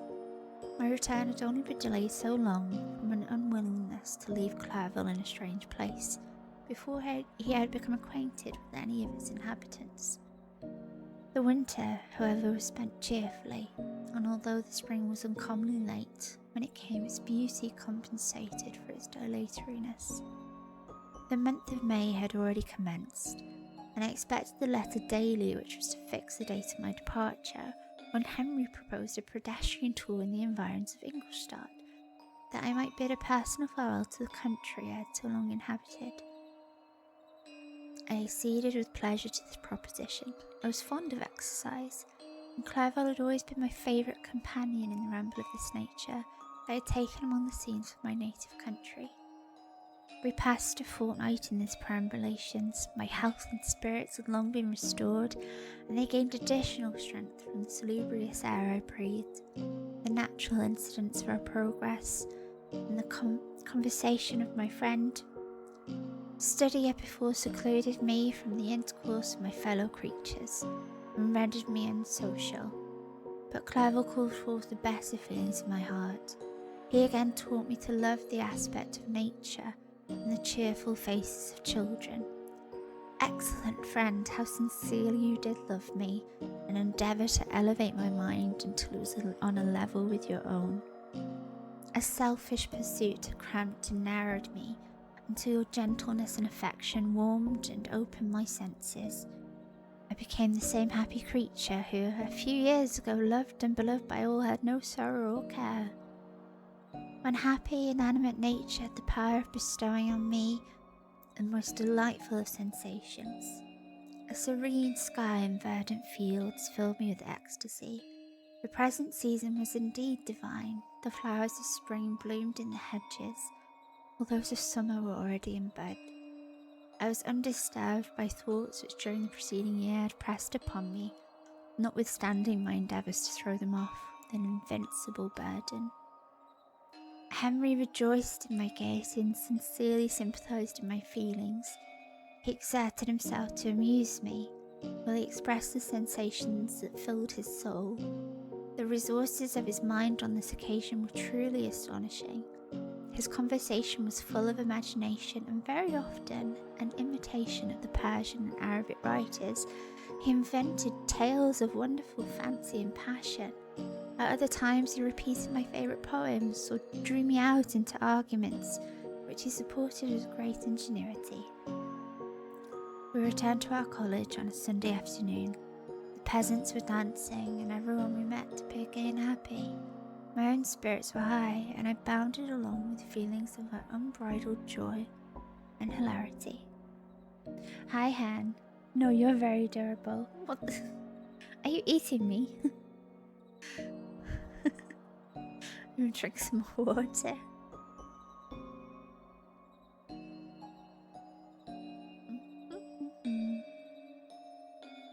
I drink my water. Oh, thank you, Tonk. Thank you, Tonk. I hope you're well. You can't eat me. You can't eat me. I'm not foods.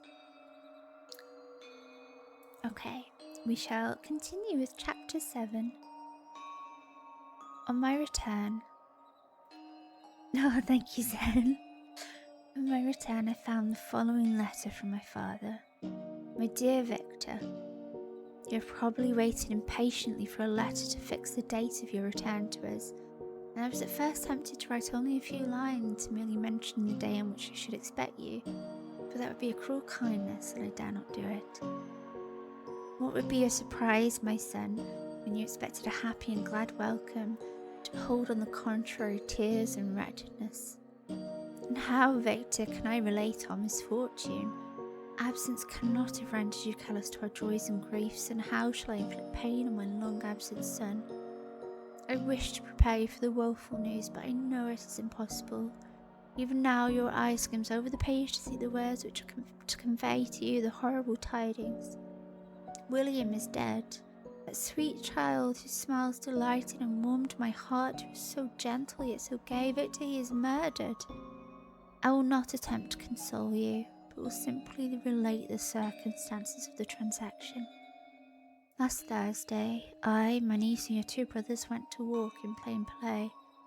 The evening was warm and serene, and we prolonged our walk further than usual. It was already dusk before we thought of returning, and then we discovered that William and Ernest had gone on before not to be found. We accordingly rested on a seat until they should return. Presently, Ernest came and inquired if we had seen his brother. He said that he had been playing with him, that William had run away to hide himself, and that he vainly sought for him, and afterwards waited for a long time, but that he did not return. This account rather alarmed us, and we continued to search for him until night fell, when Elizabeth conjectured that he might have returned to the house. He was not there. We returned again with torches, for I could not rest when I thought that my sweet boy had lost himself. I was exposed to all the damps and dews of night. Elizabeth also suffered extreme anguish. About 5 in the morning, I discovered my lovely boy, whom the night before I had seen blooming and active in health, stretched on the grass, livid and motionless. The print of the murder's finger was on his neck. He was conveyed home, and the anguish that was visible in my countenance betrayed the secret to Elizabeth. She was very earnest to see the corpse. At first I attempted to prevent her, but she persisted, and entering the room where it lay, hastily examined the neck of the victim, and clasping her hands exclaimed, "Oh God, I have murdered my darling child." She fainted and was restored with extreme difficulty. When she again lived, it was only to weep and sigh. She told me that same evening William had teased her to let him wear a very valuable miniature that she possessed of your mother. This picture is gone, and was doubtless the temptation which urged the murderer to the deed. We have no trace of him at present, although our exertions to discover him are unremitted, but they will not restore my beloved William. Come, dearest Victor, you alone can console Elizabeth. She weeps continually and accuses herself unjustly as the cause of his death. Her words pierce my heart. We are all unhappy, but will not that be an additional motive for you, my son, to return and be our comforter? Your dear mother, alas, Victor, I now say, thank God she did not live to witness the cruel, miserable death of her youngest darling. Come, Victor, not brooding thoughts of vengeance against the assassin, but with feelings of peace and gentleness that will heal, instead of festering, the wounds of our minds. Enter the house of mourning, my friend, but with kindness and affection for those who love you, and not with hatred for your enemies. Your affectionate and afflicted father, Alphonse Frankenstein. Clerval, who had watched my countenance as I read this letter, was surprised to observe the despair that succeeded the joy I at first expressed on receiving news from my friends. I threw the letter on the table and covered my face with my hands. "My dear Frankenstein," exclaimed Henry, when he perceived me weep with bitterness, "are you always to be unhappy? My dear friend, what has happened?" I motioned him to take up the letter while I walked up and down the room in the extremest agitation. Tears also gushed from the eyes of Clerval as he read the account of my misfortune. "I can offer you no consolation, my friend," said he. "Your disaster is irreparable. What do you intend to do?" "To go instantly to Geneva. Come with me, Henry, to order the horses." During our walk, Clerval endeavoured to say a few words of consolation. He'd only express his heartfelt sympathy. Poor William, said he, dear lovely child, he now sleeps with his angel mother. If I had seen him bright and joyous in his young beauty, but must weep over his untimely loss. Did I so miserably to feel the murderer's grasp, how much more a murder could destroy radiant innocence? Poor little fellow, only one consolation have we, his friends mourn and weep, but he is at rest.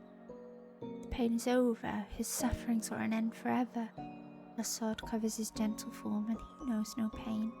He can no longer be a subject for pity.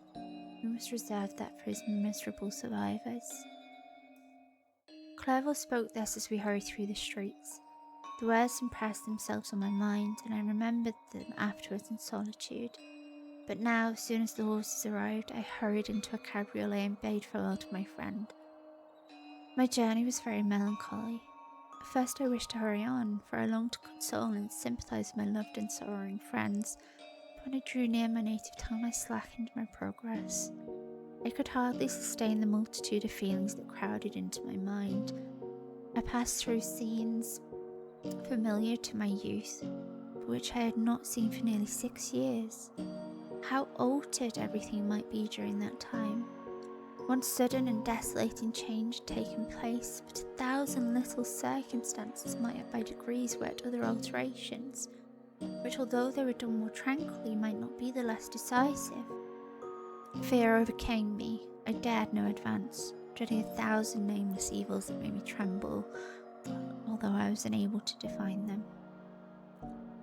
I remained 2 days at Lausanne in this painful state of mind. I contemplated the lake. The waters were placid. All around was calm, and the snowy mountains, the palaces of nature, were not changed. By degrees the calm and heavenly scene restored me, and I continued my journey towards Geneva. The road ran by the side of the lake, which became narrower as I approached my native town. I discovered more distinctly the black sides of Jura and the bright summit of Mont Blanc. I wept like a child. Dear mountains, my own beautiful lake, how do you welcome your wanderer? Your summits are clear, the sky and lake are blue and placid. Is this to prognosticate peace or to mock at my unhappiness? I fear, my friend, that I shall render myself tedious by dwelling on these preliminary circumstances. But they were days of comparative happiness, and I think of them with pleasure. My country, my beloved country. Who but a native can tell the delight I took in again beholding? Sorry. I didn't plug my iPhone in and it's just that the battery's low. Oops, daisy. Okay. Where was I up to? Hi, Pink Dude. Hi, Tang. Sorry, I lost my place. Thank you, Bedson. The sky was serene, and as I was unable to rest, I resolved to visit the spot where my poor William had been murdered. As I could not pass through the town, I was obliged to cross the lake in a boat to arrive at Plainpalais. During this short voyage, I saw the lightning play on the summit of Mont Blanc in the most beautiful figures. The storm appeared to approach rapidly, and on landing I ascended a low hill that I might observe its progress. It advanced, the heavens were clouded, and I soon felt the rain coming slowly in large drops, but its violence quickly increased. I quitted my seat and walked on. Although the darkness and storm increased every minute, and the thunder burst with a terrific crash over my head, it was echoed from Slave, the Juries, and the Alps of Savoy. Vivid flashes of lightning dazzled my eyes, illuminating the lake, making it appear like a vast sheet of fire. Then for an instant everything seemed to a pitchy darkness until the eye recovered itself from the preceding flash. The storm, as is often the case in Switzerland, appeared at once in various parts of the heavens. The most violent storm hung exactly north of the town, over the part of the lake which lies between the promontory of Belle-Rive and the village of Capet. Another storm enlightened Jura with faint flashes, and another darkened and sometimes disclosed them all, a peaked mountain to the east of the lake. While I watched the tempest, so beautiful yet terrific, I wandered on with a hasty step. This noble war in the sky elevated my spirits. I clasped my hands and exclaimed aloud, "William, dear angel, this is thy funeral, this thy dirge." As I said these words, I perceived in the gloom a figure which stole behind clump of trees near me. I stood fixed, gazing intently. I could not be mistaken. A flash of lightning illuminated the object and discovered its shape plainly to me. Its gigantic stature and the deformity of its aspect more hideous than belongs to humanity instantly informed me that it was the wretch, the filthy demon to whom I had given life. What did he there? Could he be, I shuddered at the conception, the murderer of my brother? No sooner did the idea cross my imagination than I became convinced of its truth. My teeth chattered and I was forced to lean against a tree for support. The figure passed me quickly and I lost it in the gloom. Nothing in human shape could have destroyed the fair child. He was the murderer, I could not doubt it. The mere presence of the idea was an irresistible proof of the fact. I thought of pursuing the devil, but it would have been in vain, for another flash discovered him to me hanging among the rocks of the nearly perpendicular ascent of Mount Salou, a hill that bounds Plainpalais on the south. He soon reached the summit and disappeared. I remained motionless. The thunder ceased, but the rain still continued, and the scene was enveloped in an impenetrable darkness. I revolved in my mind the events which I had until now sought to forget. The whole train of my progress toward the creation, the appearance of the works of my own hands at my bedside, its departure. 2 years had now nearly elapsed since the night on which he first received life, and was this his first crime? Alas, I had turned loose into the world a depraved wretch, whose delight was in carnage and misery. Had he not murdered my brother? No one can conceive the anguish I suffered during the remainder of the night, which I spent cold and wet in the open air, but I did not feel the inconvenience of the weather. My imagination was busy in scenes of evil and despair.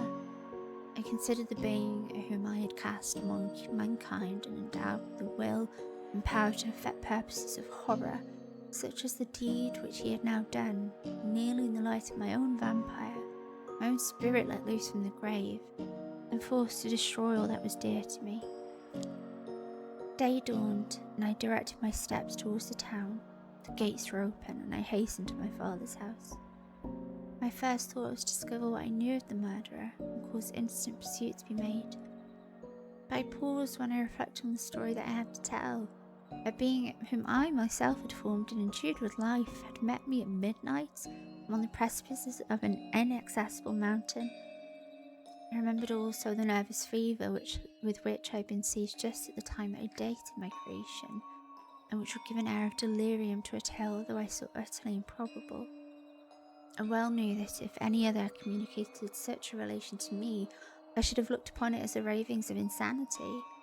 Besides, the strange nature of the animal would elude all pursuit, even if I was so far credited as to persuade my relatives to commence it. And then of what use would be pursuit? Who could arrest a creature capable of scaling the overhanging sides of Mount Salou?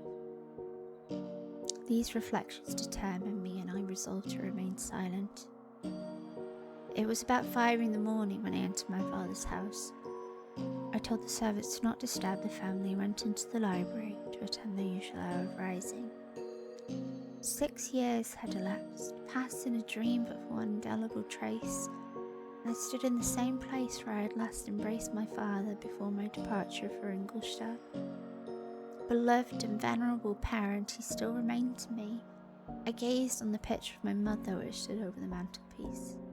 It was an historical object painted at my father's desire, and represented Caroline Beaufort in an agony of despair, kneeling by the coffin of her dead father. Her garb was rustic and her cheek pale, but there was an air of dignity and beauty that hardly permitted the sentiment of pity. Below this picture was a miniature of William, and my tears flowed when I looked upon it. While I was thus engaged, Ernest entered. He had heard me arrive, and hastened to welcome me. "Welcome, my dearest Victor," said he. "I wish you had come 3 months ago, and then you would have found us all joyous and delighted. You come to us now to share a misery which nothing can alleviate, yet your present will, I hope, revive our father, who seems sinking under his misfortune. Your persuasions will induce poor Elizabeth to cease her vain and tormenting self-accusations. Poor William, he was our darling and our pride. Tears unrestrained fell from my brother's eyes. A sense of mortal agony crept over my frame.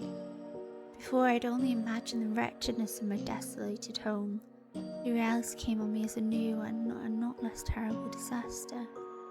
I tried to calm Ernest. I inquired more minutely concerning my father, and here I named my cousin. She most of all, said Ernest, requires consolation. She accused herself of having caused the death of my brother, and that made her very wretched. But since the murderer has been discovered, good God, how can that be? Who could attempt to pursue him? It is impossible. One might as well try to overtake the wind or confine a mountain stream with a straw. I saw him too. He was free last night. I do not know what you mean, replied my brother in accents of wonder. But to us the discovery we have made completes our misery. No one would believe it at first, and even now Elizabeth will not be convinced, notwithstanding all the evidence. Indeed, who would credit that Justine Moritz, who was so amiable and fond of all the family, could suddenly become so capable of so frightful, so appalling a crime? Justine Moritz? Poor girl, is she the accused? But it is wrongfully, everyone knows that. No one believes it, surely, Ernest? No one did at first, but several circumstances came out that have almost forced conviction upon us, and her own behaviour has been so confused as to add to the evidence of facts a weight that I fear leaves no hope of doubt. But she will be tried today, and we will then hear all. He then related that the morning on which the murder of poor William had been discovered, Justine had been taken ill and confined to her bed for several days. During this interval, one of the servants happened to examine the apparel she had worn on the night of the murder, had discovered in her pocket the picture of my mother, which had been judged to be the temptation of the murderer. The servant instantly showed it to one of the others, who without saying a word to any of the family went to a magistrate, and upon their deposition Justine was apprehended, and being charged with the fact the poor girl confirmed the suspicion in a great measure by her extreme confusion of manner. This was a strange tale, but it did not shake my faith, and I replied earnestly, "You are all mistaken. I know the murderer. Justine, poor good Justine, is innocent." At that instant my father entered. I saw unhappiness deeply impressed on his countenance, but he endeavoured to welcome me cheerfully, and after we had exchanged our mournful greeting, and have introduced some other topic than that of our disaster, had not Ernest exclaimed, "Good God, Papa, Victor says he knows who the murderer of poor William." "We do also, unfortunately," replied my father, "for indeed I had rather have been forever ignorant than have discovered so much depravity and ingratitude in one I valued so highly." "Dear father, you are mistaken. Justine is innocent. If she is, God forbid that she should suffer as guilty. She is to be tried today, and I sincerely hope that she will be acquitted." This speech calmed me. I was firmly convinced in my own mind that Justine, and indeed every human being, was guiltless of this murder. I had no fear, therefore, that any circumstantial evidence could be brought forward strong enough to convict her. My tale was not one to announce publicly. Its astounding horror would be looked upon as madness by the vulgar. Did anyone indeed exist except I, the Creator, who would believe, unless his senses convinced him, in the existence of the living monument of presumption and rash ignorance which I had let loose upon the world? We were soon joined by Elizabeth. Time had altered her since I last beheld her. It had endowed her with loveliness surpassing the beauty of her childish years. There was the same candour, the same vivacity, but it was allied to an expression more full of sensibility and intellect. She welcomed me with the greatest affection. "Your arrival, my dear cousin," said she, "fills me with hope. You perhaps will find some means to justify my poor guiltless Justine. Alas, who is safe if she be convicted of crime? I rely on her innocence as certainly as I do upon my own. Our misfortune is doubly hard to us. We have not only lost that lovely darling boy, but this poor girl whom I sincerely love is to be torn away by even a worse fate.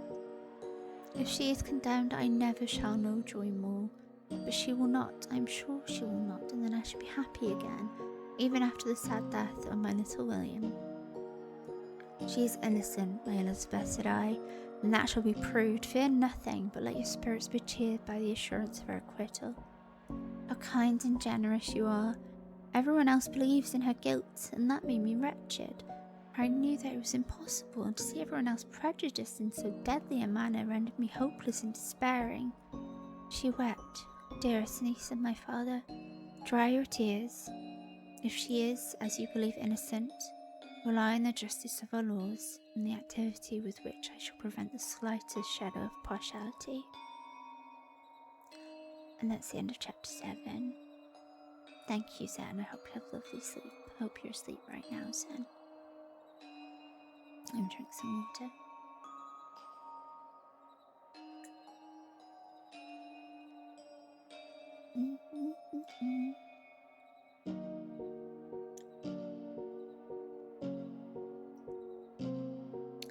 Ta-da!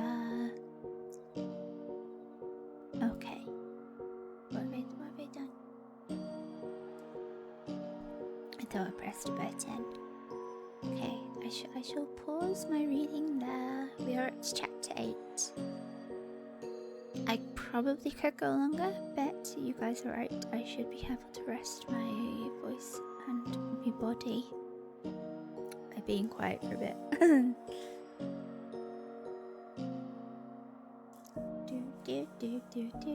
do.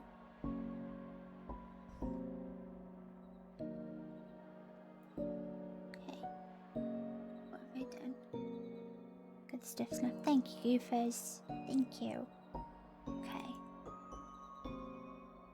We've not done a poll in a while. A poll? A poll, you say?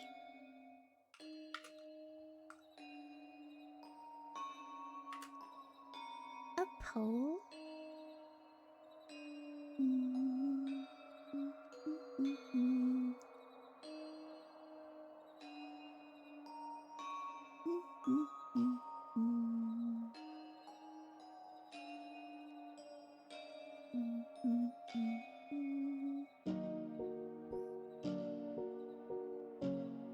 Okay.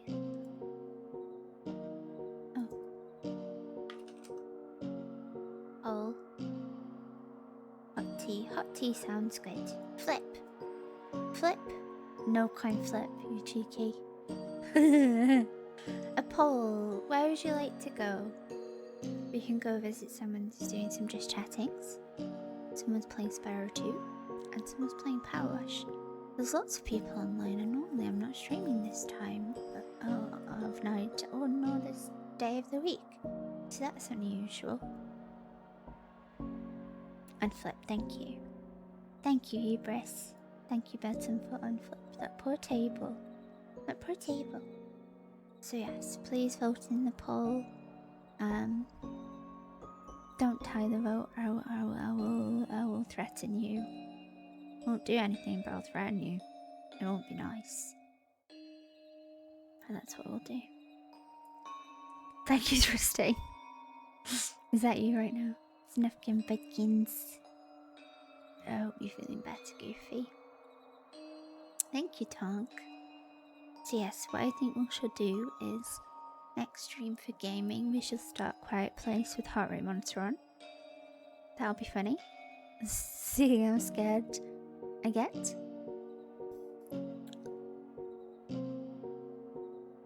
See, my anti-anxiety medication makes my heart rate slow down, so I wonder what happens if I take that in the middle of the stream.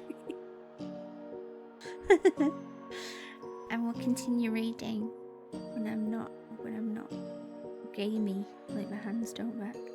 I do get spooked pretty easily. Quite easily. Yeah. Lots of things make me jump. Can't redeem coin flip and can't flip tables. Polar malt. Heart rate goes from 150 to 35 as May falls into hibernation. Like a real hedge pig. Like a real hedge pig, yeah. Oh dear me. Excuse me. Don't tie the votes. I will threaten you guys. I will threaten to harm you, but I won't actually do it.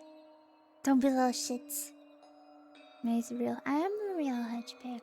Stop tying the votes, you fucking menaces. Stop it. Stop it. Little shits. Do it, tie the vote. I will get you, Ibris. In fact, there's something I need to do. Because there's this little menace that started streaming recently. Please make sure you're following Hubris. He comfy. Just chatting. Ooh, you in. What the fuck is that? Oh wow, that's an emote. Thanks, Thrusting. Well,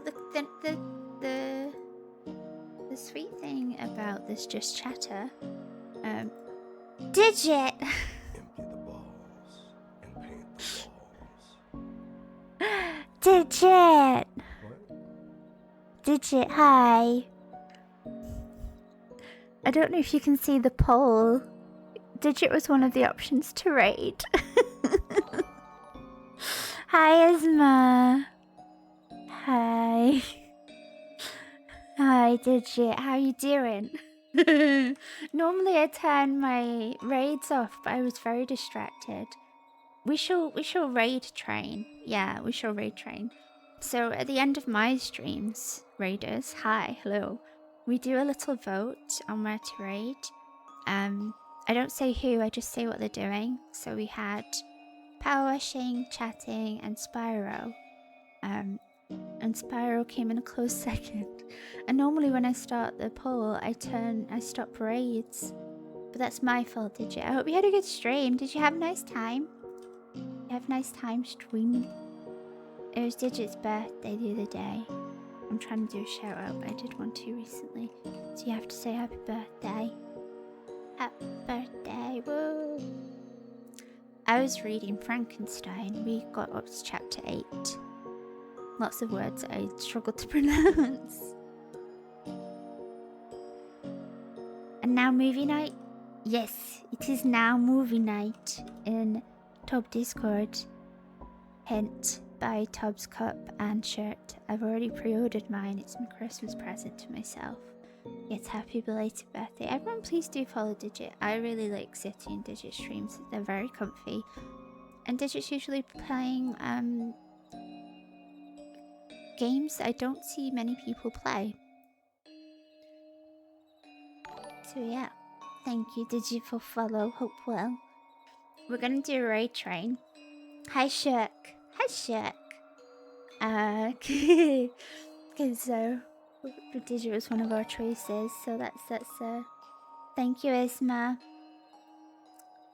We're gonna go but yes, thank you again Digit. It is movie time almost in Top Chord.